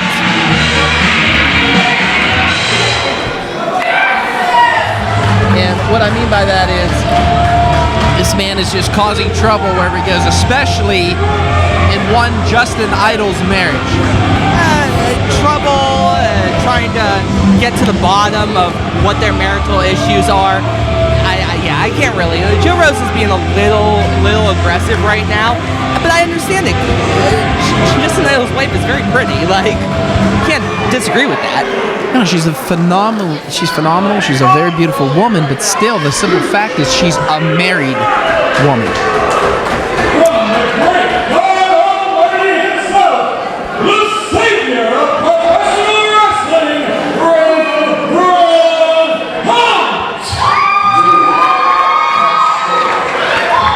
All right, Rev Ron Hunt making his way to the ring. And Ron Hunt, I mean, he got a challenge ahead of him. Joe Rosa is no joke. No, Joe Rosa is a solid wrestler, but for the last few years, for the last year rather, since I got here, Rev Ron Hunt has been a staple of RWA's top level talent. Joe Rosa is up there too, but this is a heck of a matchup for Joe Rosa and for the Rev Ron Hunt. Both of these guys, whoever wins this match, could see a gold championship in their future. I mean, I can't agree more with that one, but if anybody really deserves it, it's that one right there. Ron Hunt. I mean, Ron Hunt has had how many now?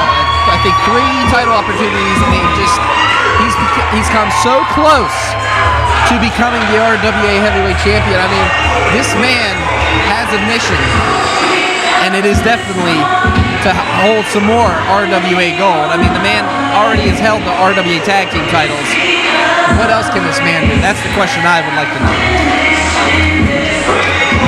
Ron Hunt can only go as far as Ron Hunt will allow him to go, and Ron Hunt isn't going to stop anytime soon. So I can guarantee at some point you will see Ron Hunt in a title match and in a title picture once again. I mean, Ron Hunt, what can I say about this man? This man has his hands in everything. Social media, news. Hell, I mean, I even heard he's signed to Shane Taylor Promotions. That's huge. Secure the bag. Secure that bag. But what's not secure is a win here tonight, especially against Joe Rosa. I mean, Joe Rosa, what's going through his mind right now? I mean, he has already stuck his nose where it don't belong. Just wondering, is he going to keep his head on a swivel tonight? Because, you know, revenge happens a lot here in West Newton, Pennsylvania. That it does.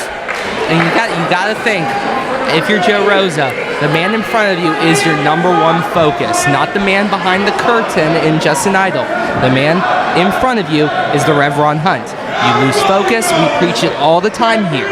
Pun not intended, we preach it all the time. You have to focus on the man in front of you.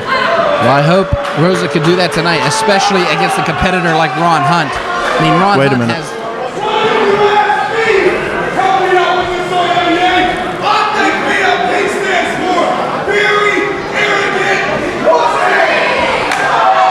Wow. I don't think I can repeat that. We're just going to go ahead and... Something about a cat. Yeah, something about a cat. We're going to go with it. Cat's in the cradle and a silver spoon. Well, Rev doesn't swear, but he certainly gets the RWA fans to swear a lot, doesn't he? I mean, in Sure, the why beginning, not? he had him swearing at him, and now he has him swearing for him. That's why Ron Hunt is all around phenomenal athlete and a phenomenal competitor here in RWA. And these guys locking up right now, Rosa and Hunt. But the question is, how much of that taunting inspired Joe Rosa? Because, you know, one thing you don't want to do is make the VIP mad. And make him mad or make him not mad, it doesn't matter. At the end of the day, Joe Rosa is going to be in this match. Joe Rosa is going to fight Ron Hunt.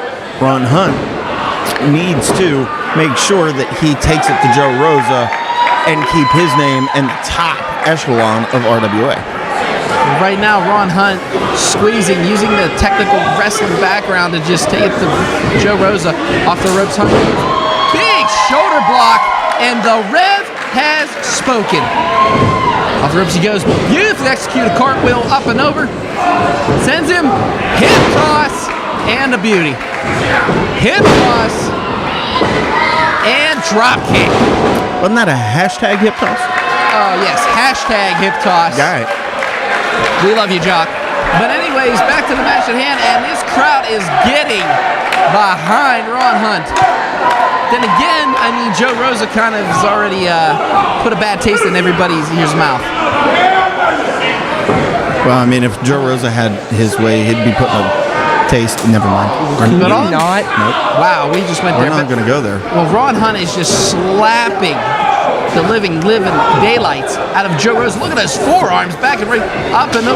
Bang! That went off. That sounded like a shotgun went off right there. That's almost a flip-flop and fly forearm from the Rev Ron Hunt. And the Rev Ron Hunt in control of this matchup.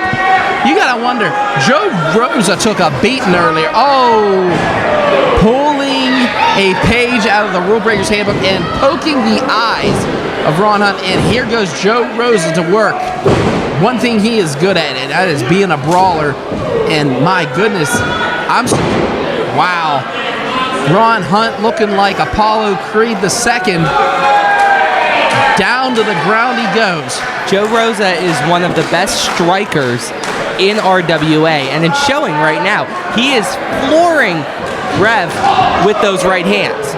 You know, it seems like as soon as you say something, the opposite happens, Tony. And sure enough, the Rev comes back with a flurry of offense with a 1 count only, though, by referee Jimmy Johns, the best subs in town. Looking for a sponsor, Jimmy Johns. And Ron Hunt, oh, wait a minute. Now, Rosa was ready for him. Spinebuster double A style. Let me say this right now before Doc talks too much and I don't get my point in. Still, one of the best pound-for-pound strikers in RWA, and wait a minute. What's this? Well, now, why is she out here? Yeah, why is she out here?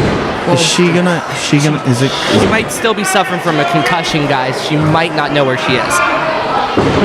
I mean, I think she knows where she is.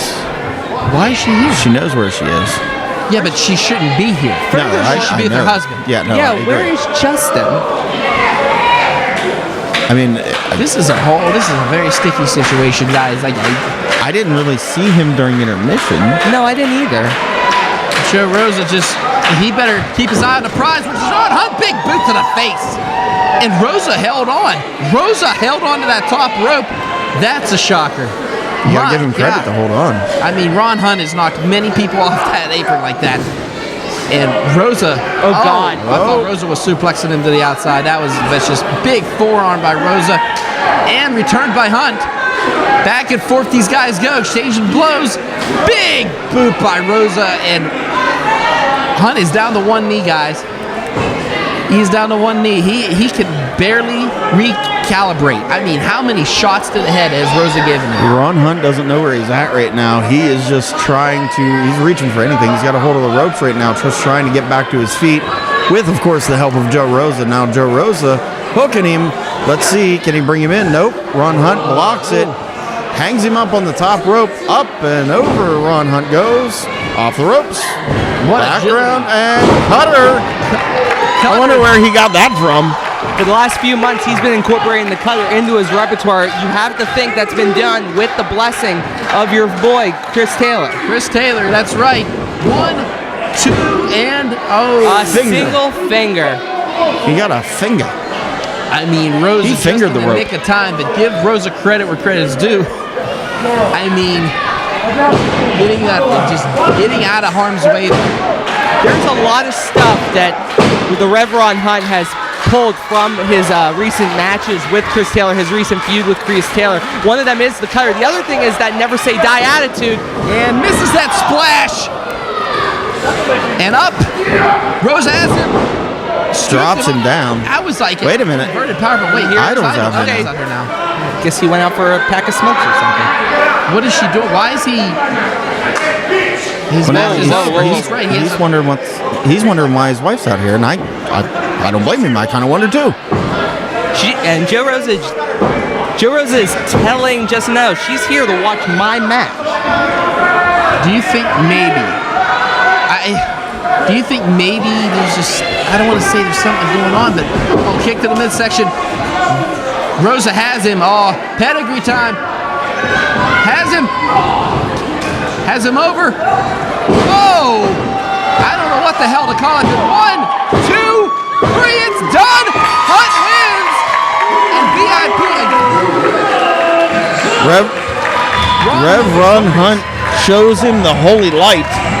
And sure enough, that creates a 1-2-3. Ron Hunt victorious against Joe Rosa. You got to imagine that Joe Rosa had a little bit of a distraction though with Justin Idol. Ron Hunt's even. I mean, this is Joe Rosa online was talking, of course. He's talking the mess on Justin Idol, but he's also talking on. Let's wait. Hold on. What is this? What is this? We need to see what this is. Okay, you have to understand one thing, and I'll say this. Rev's done. Rev's out. Yeah, I don't blame him. Rev's out of this one. I don't blame him. He is out faster than me at dodgeball. What I'm saying is this. Kristen is like caught. She has a good friend in Joe Rosa. But her husband. Wait a minute. Oh, my God. Kicked in the midsection. Has him. VIP lands it.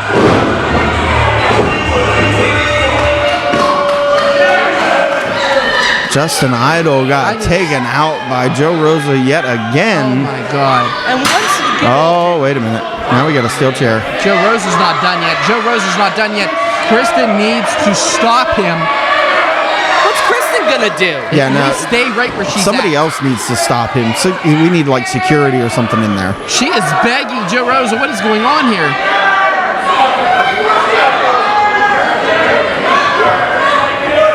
I mean, guys, this is just.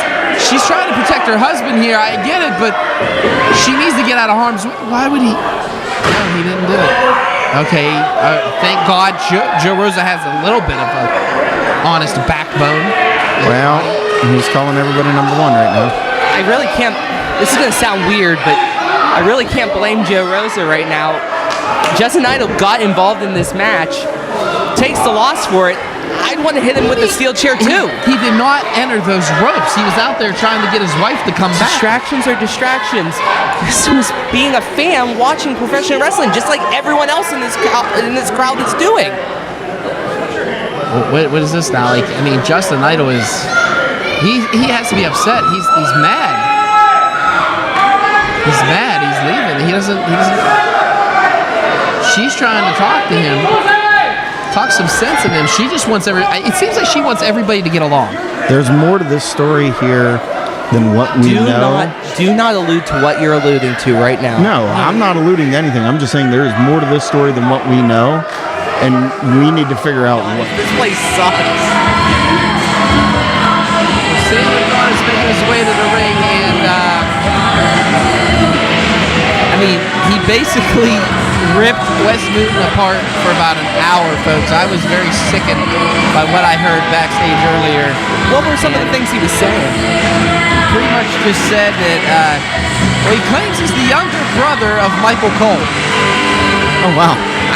He forced me to say that today. He threatened my life if I didn't say that. I don't know why. I mean, first of all, who would claim Michael Cole? Oh, boy, he got the mic, and I really... You do not know who I am. My name is J-Rocc. You see, for the last 12 years, I've been traveling all over the world, selling out big arenas in Mexico City and in Japan. But tonight, I am happy to be here in Western Pennsylvania. Maybe he wasn't. See, the fun fact is this. Right across the street at 109 South 3rd Street, I lived until I was 7 years old. My dad was the fire chief of this town. I broke my arm when I was 3 years old in the corner of this very building. So the truth is, it makes me very happy to be back here tonight. It seems like you were wrong, Doc. It makes me happy because I feel so proud of myself that I have outgrown this inbred town. Okay, you were right. Thank you. I look around and see all you toothless rejects that usually spend your money on meth. But once a month you have time to come to IndyWrestling.us. And now you guys feel special about yourselves. Yeah, Doc, you were spot on your call. He really hates Wes Noon. So sit back and enjoy while I show each and every one of you what a real pro wrestler is supposed to do in the ring. And please take notes, because there is hope. One day you will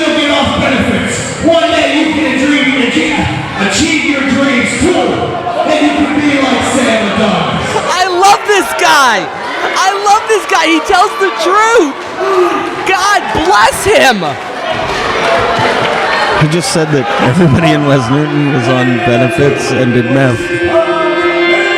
Do you disagree with him?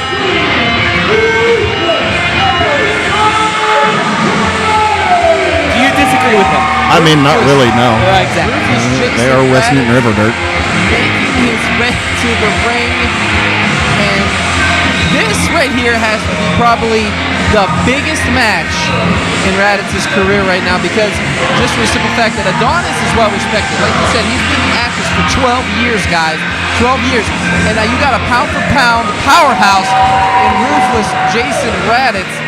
And I hope Adonis doesn't take him easily, because look what happened when Ryan Edmonds didn't take him too seriously. What was it, 23 seconds? It was 41 seconds. That number gets smaller and smaller every time you open your mouth. Well, it's funny.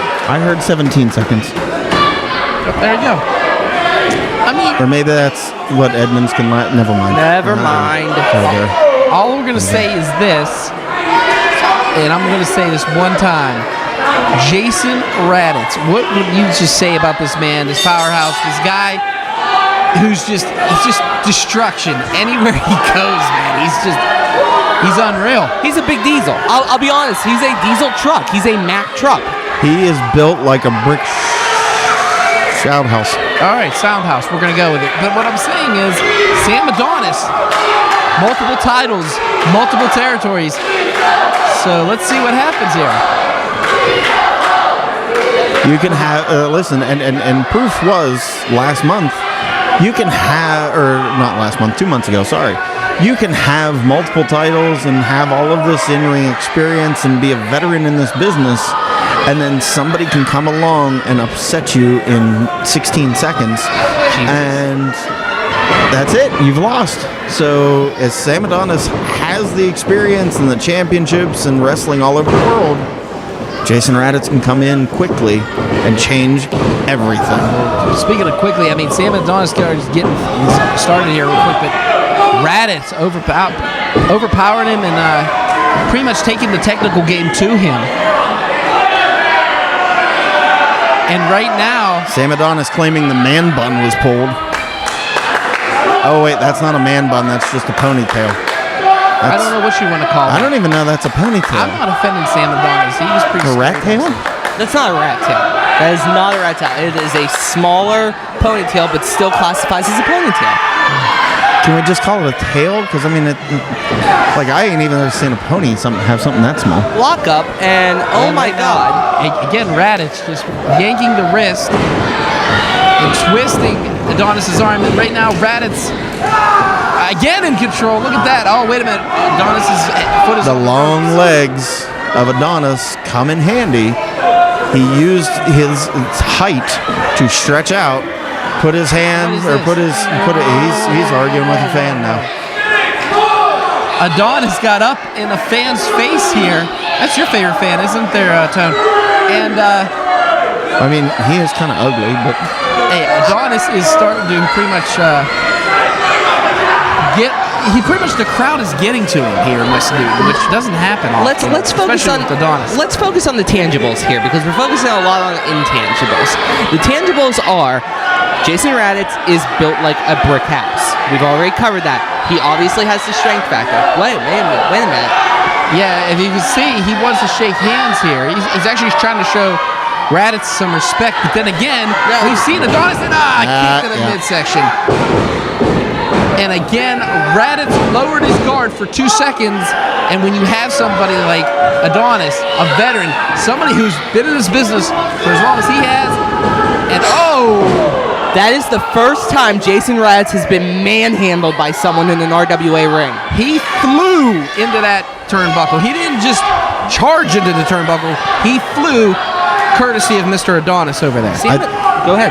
I think this match is going to be a great test for a rookie of RWA in Ruthless Jason Raditz. And the whole reason I say that is because he is going to be taken to a limit. I mean, we've already seen it now. He's being taken a little bit further than where we have seen him being taken so far in all of his matches here in RWA. Adonis going for number 3, but wait a minute. Raditz throws him.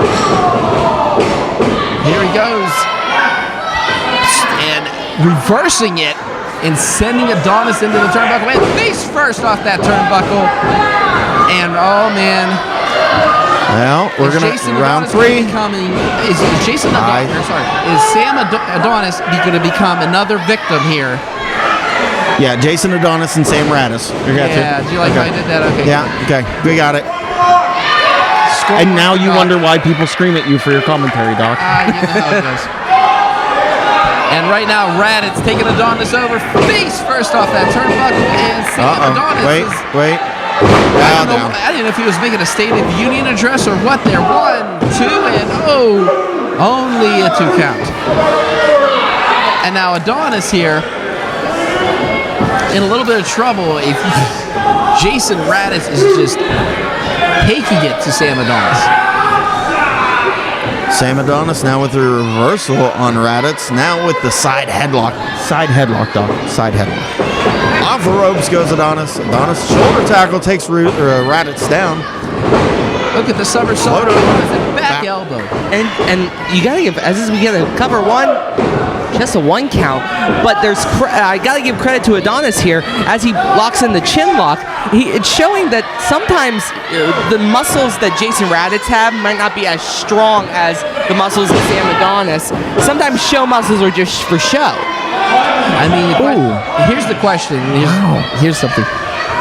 Adonis has held multiple titles in multiple areas. We know that. Can Raditz? This is a huge thing for Raditz. If Raditz gets this, does this put him in the contendership for RWA Gold? Does it put him up there in the no limits category or even the heavyweight championship category? That's what I'd like to do. I mean, multiple wins, undefeated streak. I would say it gets him close, if nothing else. But I think if anyone has a say in keeping the undefeated streak going for Jason Raditz, it's Sam Adonis right now. That was a really close 2 count. Very close. And right now, Adonis in control of this matchup, trying to take the wind out of the powerhouse, cutting off that air supply. Great band, by the way. What? Air supply. You're kidding me, right? No. Okay, back to the match. Wow. You suck. We took a direct left turn into what the land. Hey, if he's all out of love, we lost without someone. Anyway, but back to the match at hand.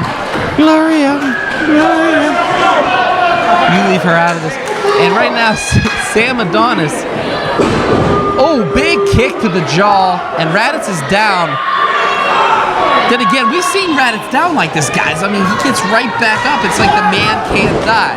Jason can't die. That's what there's to it. I mean, if you think about it in the realm of Tony Land, which Lord only knows where that's at, the show muscles of Jason Raditz aren't going to do anything here. We got a 2 count, though, from the referee, the balding Jake Edwards. Now, back into it with the chin lock, the reverse chin lock from Sam Adonis, and the burying of the knee into the back of Jason Raditz at the same time, adding extra pressure to the move. There is a lot to be said for veteran knowledge here that Sam Adonis is showing, keeping Jason Raditz on the mat. But wait a minute, Jason to his feet. Insight. Shot to the midsection, and another one. Oh, wait a minute, Adonis takes him out again, but Raditz right back up and over, off the ropes. Look at the agility of these guys, and Adonis again capitalized. Beautiful maneuver by Sam Adonis. 1, 2, and only a 2 count. And you heard the verbal frustration come out of Sam Adonis' mouth there. He is none too happy that he can still only get a 2 count on Jason Raditz. Jason Raditz once again proving he does not want to stop here in RWA, and honestly, you can't blame him, man. And right now, raking that face across the top rope. Good Lord. And Raditz can't see. I mean, those were his eyes. Those show muscles aren't going to help when you can't see. And right now, Raditz, like Stevie Wonder, walking into traffic. And Boston Crab. He has it applied here, right in the middle of the ring. What? Got the ropes, though. He got the ropes. He got to let go right now. I mean, Raditz could not see. Raditz is still wincing, guys. I mean, Adonis just racked his eyes across those ropes. Raked or racked?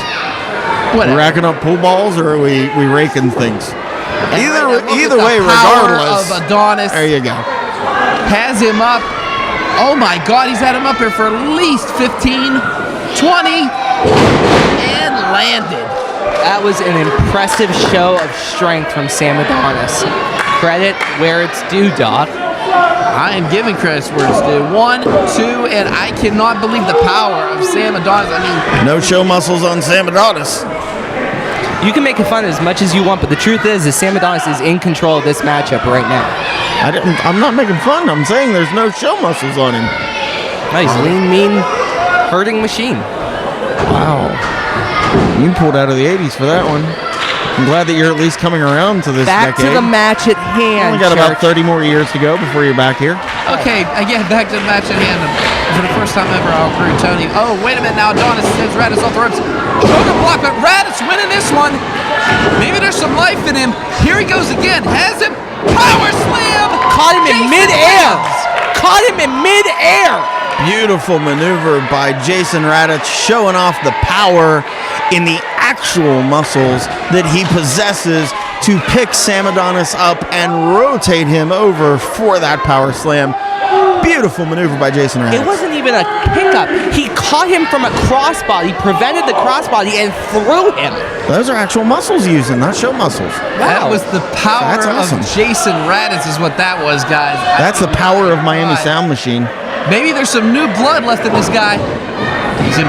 Delivers the big right. Another one. And here we go, folks. Jason Raditz trying to gain some momentum here. Big clothesline. I mean, Adonis has been taking away the momentum all night. But Raditz coming back here. Biggest match in Jason Raditz's RWA career. And this is it. Up. Billy. Can he land it? 1, 2, and oh! What you meant to say there, Doc, was he can land it. Not can he land it. He did land it, but it only got a 2 count because Sam Adonis was able to kick out of a very powerful move. 2.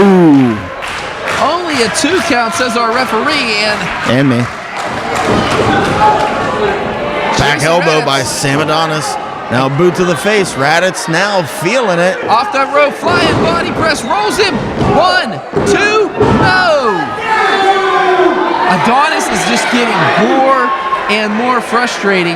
How many verbal assaults can we hear after how many times Raditz is kicked out of something?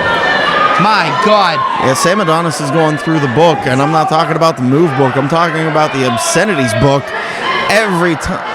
Wow. Ouch. That was Just yelled at that was not nice. He sent some lower love to the referee here. Wow. Glad he didn't duck. It would have been on us. And He said something not so nice. Wait a minute. oh my God. Has him. What a move by Raditz. Did you guys see that?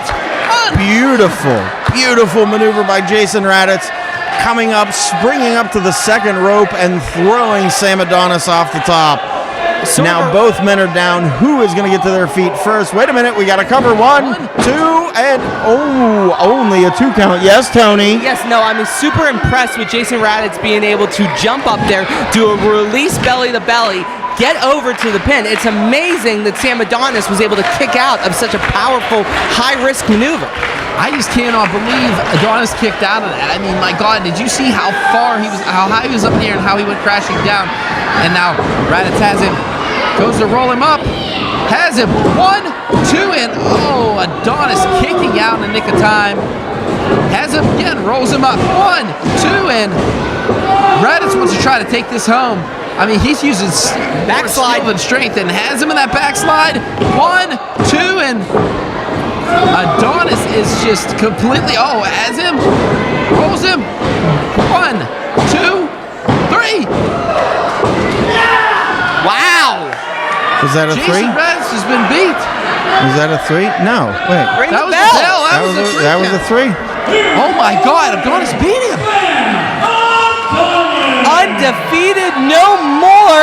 Sam Adonis the victor over Jason Raditz, and all of a sudden there is a 1 in the loss column. Jason is mortal. Jason Raditz knows. I mean, he's upset, but Adonis victorious, like we said before. Jason Raditz, at the end of the day, yes, he got a loss, but also he got a lot of experience in that ring with a big veteran in Sam Adonis. Wait, should we say that? Should we say that in respect? I mean, Adonis knows.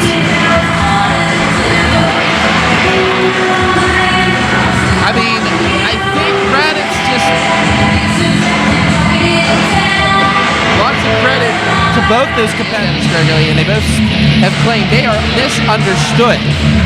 You know, I mean, Dennis Gregory made me sit there and pretty much read the definition of freedom. I don't know how many times. Basically, the quality of state of being free. The power to do as you please. That's what the Sons of Liberty are about. Hentai making sure the fans around the entryway saw his flag up close and personal. Well, we've been having some trouble with some fans getting involved recently, and Super Hentai just wants them to give him a few feet. And there's Super Hentai. Okay. Giving the usual. It ain't a Super Hentai match unless he's doing something with something. Oh, I mean, if you got it, flaunt it. God bless you. But what I'm saying is this. I mean, the Sons of Liberty are here to make a statement. To be honest, guys, as much as I disagree with the rule-breaking tactics, they are making a statement here in RWA. And your challengers, introducing first, weighing in at 200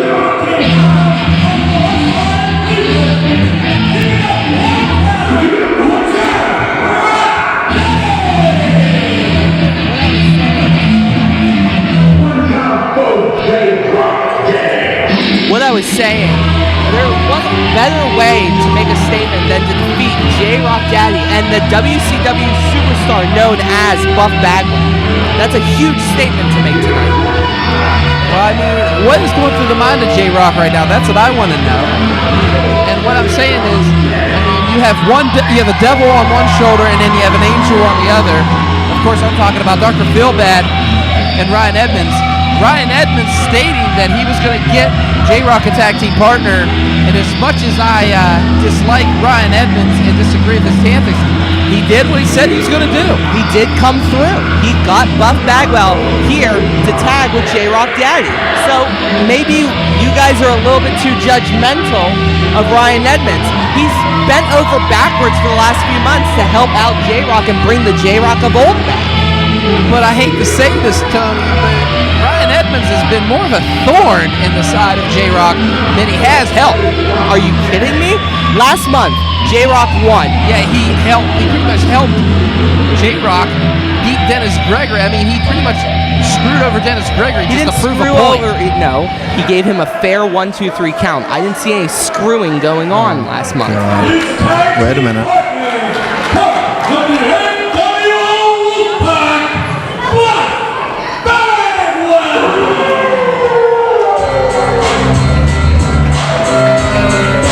Buff Bagwell making his RWA debut. Former NWO member. Wolfpack. Oh, excuse me, Doug. Pardon me, NWO Wolfpack. Well, I mean, Technically, he was in both. but he was more well known for the Wolfpack. In the NWO, listen, I don't have to explain wrestling history to you guys. You guys should know this stuff. There was a bond just formed right there. J-Rocc and Buff Daddy pretty much getting some love out, actually getting some respect here. Wow. Are Bagwell and J-Rocc going to be able to coexist? That's the question. There's a point to be made here, and I want to make it. No matter how many years you have in the professional wrestling business, when you face someone for a championship, it gives you a feeling of adrenaline that shoots right through your back, right down to your feet. Buff Bagwell has to be excited in his first night in West Noon to be able to have a shot at RWA Gold. I mean, you're right. He walked through the door, and here he is with J-Rocc. I mean, you know, there's a fan sign out here. I have to say, the Buff Daddies of Destruction. I kind of like it. It's a good It's a good phrase. Yeah, credit to that fan. And right now, the Sons of Liberty putting their tag team gold on the line against Rock and Bagwell. Buff Bagwell starting things off here against Dennis Gregory. I hope Bagwell has taken some people lightly before. I really hope he doesn't take the War Machine too lightly. When's he taken anyone lightly? There was a man by the name of Bill Goldberg to beat him in 30 seconds, but we won't do that. Oh boy. Hentai versus Bagwell. Here we go. Trained out of Hayabusa, Japan. And Super Hentai. Oh, wait a minute. These fans getting behind Buff Bagwell. Then again, Super Hentai's burned so many bridges. And Buff Bagwell now squeezing the head of Super Hentai. Has him Off the ropes. Hentai ready for him, and oh, wait a minute. You don't see that often. You do not see Super Hentai lose a shoulder block matchup like that. My God. I mean, Hentai, we have known Hentai for years now, and Hentai is pound for pound probably one of the strongest people here in RWA.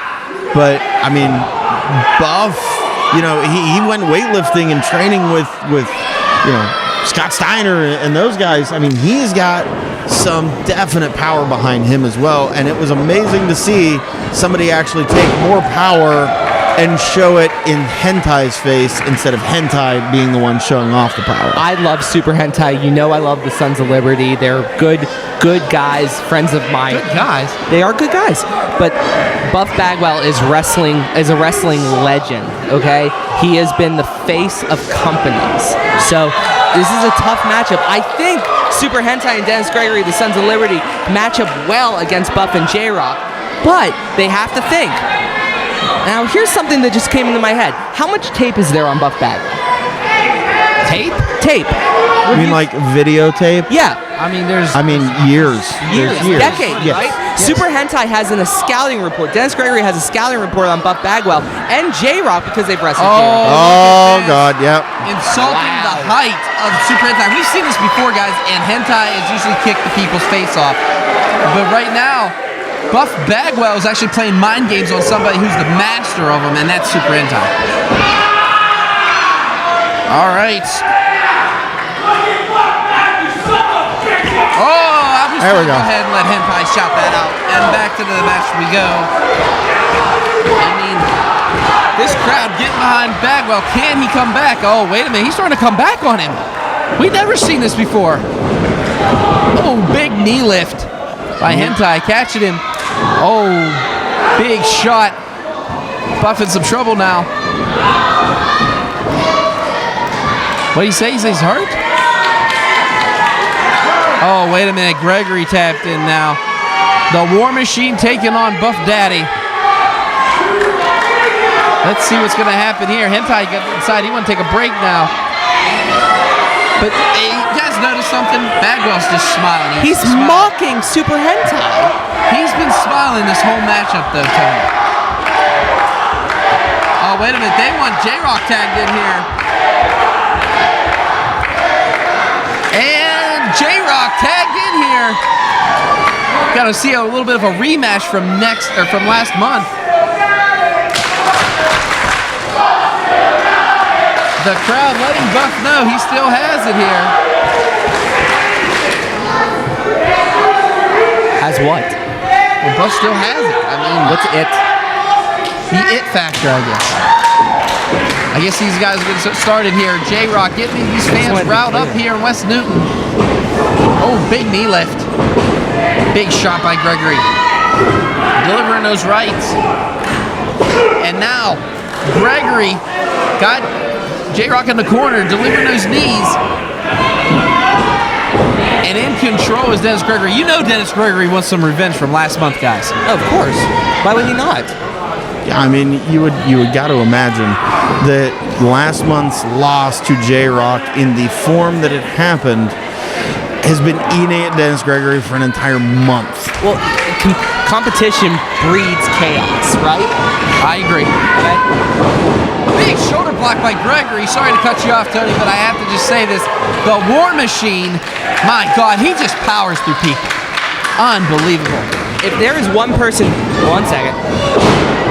Hashtag hip toss. And Buff delivering a right. J-Rocc delivering a right. And here we go. Dennis Gregory looking like a bad game at a volleyball tournament. Good Lord. Big chop by J-Rocc, and we know about those chops. 15 love to the Buff Daddies of Destruction. Got some double team action here. Buff and J-Rocc. Gregory into the ropes. Double back elbow. And now Bagwell sending Gregory face first into the turnbuckle. Has him again. Are we going to go to all four corners, maybe? Poked in the eyes. And Bagwell's had some rule-breaking tendencies in his career. What? And my God, No. Oh no, not Buff Bagwell. Never. No. Never Buff Daddy. Never the man who faked a neck injury to get a victory. Never.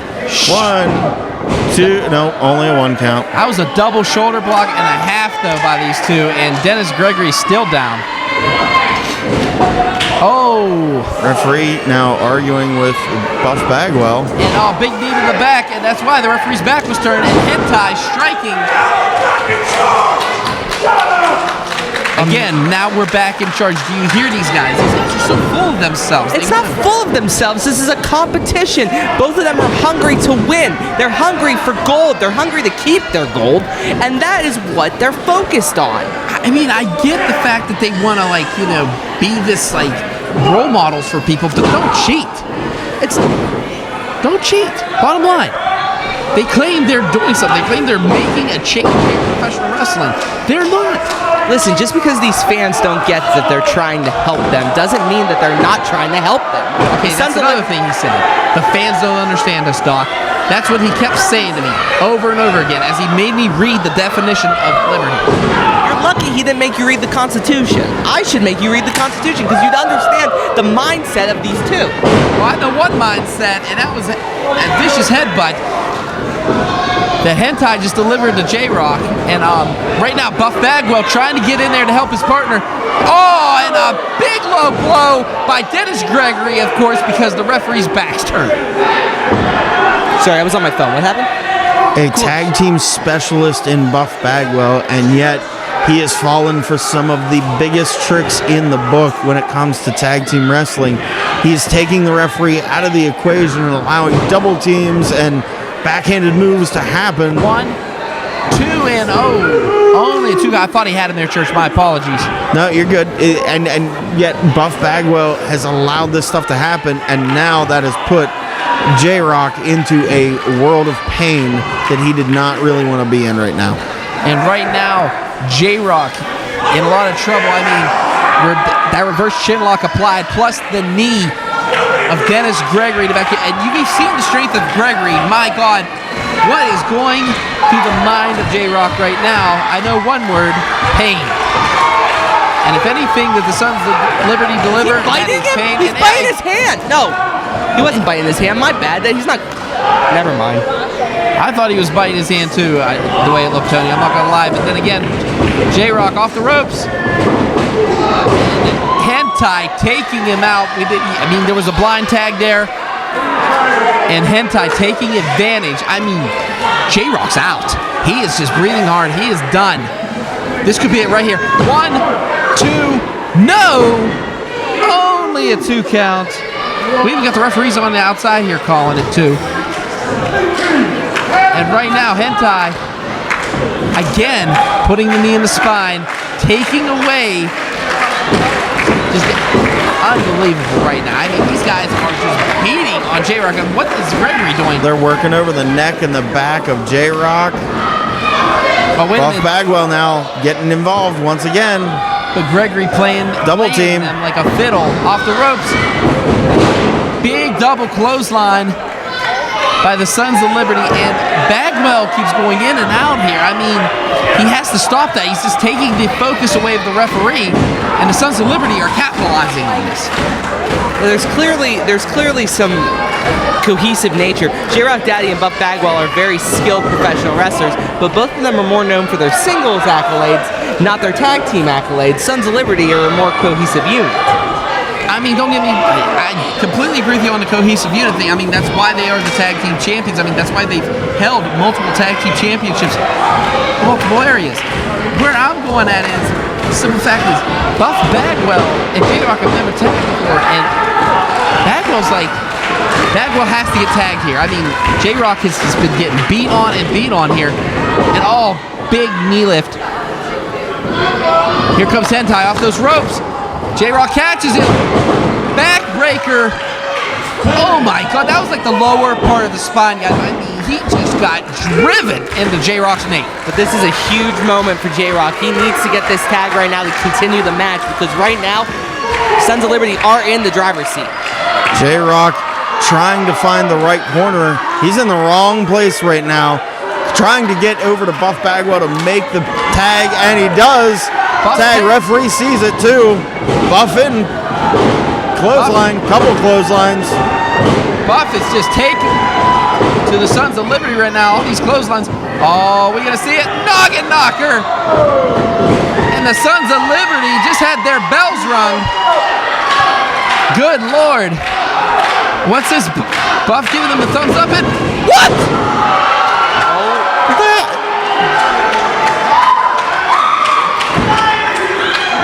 What the hell just... Why is Buff Bagwell turning on his partner? Yeah, beat the crap out of the referee too. Sure, why not? The referee just got I'm thrown fine out with the that. ring. Referee's just lost complete control of this matchup. What is this? Ryan Edmonds is finally out here to try to knock some sense into Buff Bagwell, I guess.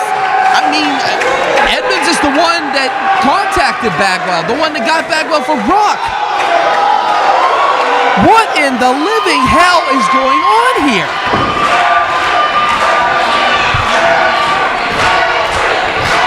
Is the crowd really getting behind Edmonds right now? Well, he's trying to protect J-Rocc. I mean, I'm behind Edmonds right now. You should be too. Why is Bagwell walking out on him? Why did he do this? Why did he... Bagwell attacked J-Rocc for no apparent reason and is now leaving the match and leaving J-Rocc high and dry against the Sons of Liberty. And suddenly this tag team match has become a 2-on-1 handicap match. Only a 2 count, and J-Rocc staying alive in this, guys. I mean, it's going to take a lot. You know this. J-Rocc's taking much punishment. That might not be the smartest thing in the world for J-Rocc right now. I know he's a competitor. I know he's a fighter. He's one of the strongest men in RWA, but it's a 2-on-1 handicap match. He has to understand the situation. I just can't believe what I'm seeing here. J-Rocc is not going to just give up. No, he's not, but Gregory is just, look at those ham hocks. Oh my goodness. That might be a standing 8 right now. J-Rocc might be out, and he's choking him on the ring ropes. He is choking him on the ring ropes, which he has till the count of 5, and Dennis Gregory has utilized that. J-Rocc is light. He's pretty much out on his feet. He had a shot to the gut, though. He's starting to fight back here, guys. What if J-Rocc does this on his own and actually defeats the Sons of Liberty for the RWA Tag Team Championships? Could you see an upset like that happening? I sure can. I actually would say that would be a return to the J-Rocc of old, as Ryan Edmonds has prophesized. And right now, I mean, Edmonds disappeared. Is he trying to talk some sense into Bagwell? That's what I want to know. Like, what the hell is happening here? I mean, the Sons of Liberty now, again, double team effort. J-Rocc cannot have any double team effort because obviously his partner walked out on him. Here comes Hentai up and over. Bang! Big splash by Gregory. J-Rocc's out, guys. I don't know. This does not look good for J-Rocc. 1, 2, no! He kicks out again. Still only a 2 count on J-Rocc. J-Rocc will not give up. J-Rocc will not stop. And now Dennis Gregory and Super Hentai have got to be asking themselves, well, what do we have to do? We now have a 2-on-1 advantage. What do we have to do to actually take J-Rocc down and get the 1, 2, 3? This is going to be a tough tough beatdown that J-Rocc's going to get at the hands of the Sons of Liberty if he does not gain an upper hand somehow, and the Sons of Liberty are not going to let him. There's no upper hand here whatsoever. I mean, again, Gregory keeps taking things away, but oh, wait a minute. Double clothesline. Both competitors out here. Wait a minute. What's Gory doing? Gory has added himself to the match. Timeout. Gory is not a member of this match. He is not a legal competitor here. What the hell is going on? The referee's going to allow it, though, it looks like. But Hentai putting the stops, I mean, they definitely know they do not want a fresh man like Gory tagged in here. I mean, Gory fought the first match of the night, guys. The Sons of Liberty keeping J-Rocc at bay in their corner. I can't believe, what's Gory doing out here? Wow, Gory has about the same right to be out here as a fan. I don't know why he's here. I mean, he saw the injustice that was caused earlier by Bagwell. Do you think, I'm just going to say this, guys. I'm going to play devil's advocate here. Do you think Ryan Edmonds sent Gory out here, I mean, to help J-Rocc? I mean, that's a crazy to make up for his notion. mistake. That's a crazy notion you just listed. Oh, I mean, into the turnbuckle. Gets rid of him and takes out the Sons of Liberty. Russian leg sweep. Can J-Rocc get over and make that tag? Can he get enough wind? Can he get enough He has no energy, one power to get over there? He has no one to tag, though. Jason Gory is not a member of this match. Well, if the referee is letting him stay up there, I'm going to say that Jason Gory is a part of this match now. I mean, look, Dr. Philbad's even on the outside, even shaking his head like, yes, go for it. Could you imagine Gory and Rock being tag champs? Yep. Has him. Big right, and Gory is in this match officially. Tagged in, has him. Off the ropes he goes, catches him, fly body press. And Gory, baseball slide, take it out, Hentai. Oh my God, here we go. And Dennis Gregory trying to grab a hold of Gory. Gory flying up at that leg of his. And now Gory has him off the rope. Big missile drop kick. Gregory is down. Gory is taking it to both Gregory and Hentai. Neither one of them have anything to come back on at Gory. Wait a minute. As soon as I speak, we got a reversal now. And now Dennis Gregory, that power, just stopping Gory's momentum here. Has him. Pump hit. Oh, I thought it was going to be away. Pushes it. Oh, and the referee taken out. Referee goes down. And so did Hentai. Right on the family jewels on the top turnbuckle. And I mean, has him. Oh, up. Catches him. We don't have a ref though. Damn it. That's the match right there. Hentai's out on the corner. Wait a minute. Feelbad's getting in the ring. Gonna do it. 1, 2, no! Only a 2 count. I mean, there was no referee. Gory cannot get mad at Feelbad for that one. I mean, Feelbad had to make a decision. He did it. Here comes Edmonds. Edmonds is back in the fold. Edmonds is back here. What's Edmonds trying to do here? Trying to revive the ref, it looks like. He's trying to wake up the ref. Feelbad is trying to explain to Gory, hey, I entered this late. Wait a minute, now Rock drags Gregory on the outside. It is Hentai and Gory now. Up and over. Catches him. Gory has him. Spin around pile driver. 1, 2, 3. It's over. We got new tag champ. Feelbad just made the pinfall for the 1, 2, 3, and now we have new RWA Tag Team Champion. J-Rocc has done it, but he did it with Gory. He had a tag team partner walk out on him, and he still has overcame this.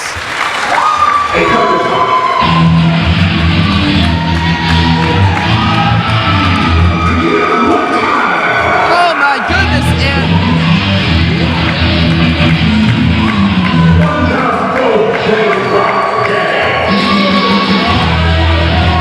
wait a minute, they're arguing something here. What are they trying to argue?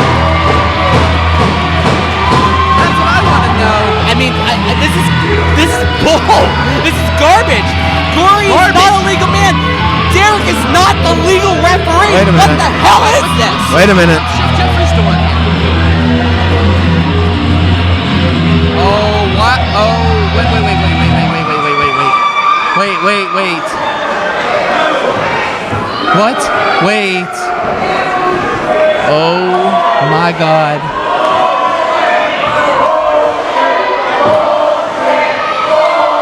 Why does it look like Dr. Feelbad just ate a huge mistake? He just ate a huge bag of something. What is going on here? The referee's rolling, and wait. Here are your winners, J-Rocc and Gory.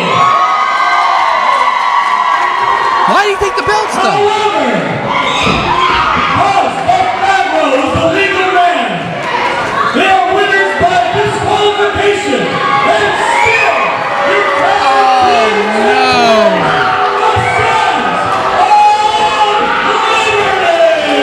They are getting away with what here? Come on! They're not getting away with anything. That's the right call. We have rules in RWA. Oh no! Oh God! Look at the face of J-Rocc right now.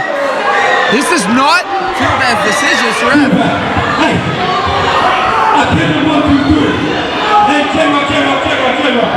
Hold on. J-Rock's gonna kill him. Wait. Listen. J-Rocc, hold on. We won that match, Feelbad. You saw it. It's okay. Look, I came out here because I knew you needed help. We got the win. We didn't get the titles. But there's something else you're going on. You see, in the back, I always keep my eyes open. And what I saw was Ryan Edmonds slip up Bagwell a lot of cash before the match. I wouldn't lie to you about this. So what are you going to do about it?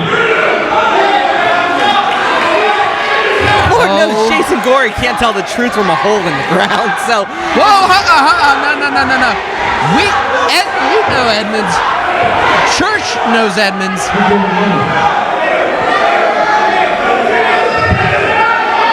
I mean, Rock has to be the most confused man right now. No. I think we've made a decision here. We see who the real devil is. I think the fog has been lifted, folks.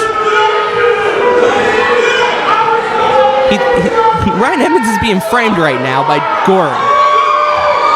I mean, Gory saw. You heard him. He saw. Gory sees things that go bump in the night. Who knows what he saw? I hope he heard that. But anyways, what I'm saying is, Rock is irate. Rock knows he's been getting played. Here we go, funny. Oh, wait a minute, he got fisted. Has him.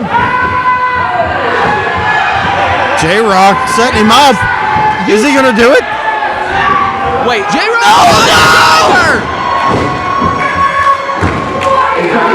Finally, J-Rocc has seen the light and has seen that he's been bamboozled.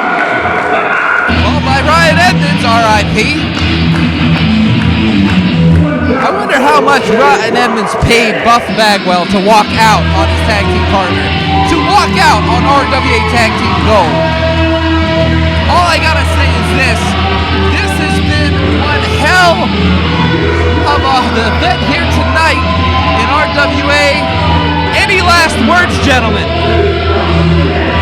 No, I got nothing. Ryan Edmonds just got beat up.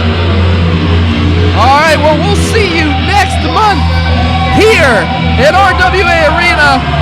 We'll see you next month, folks. Again, thanks for joining us.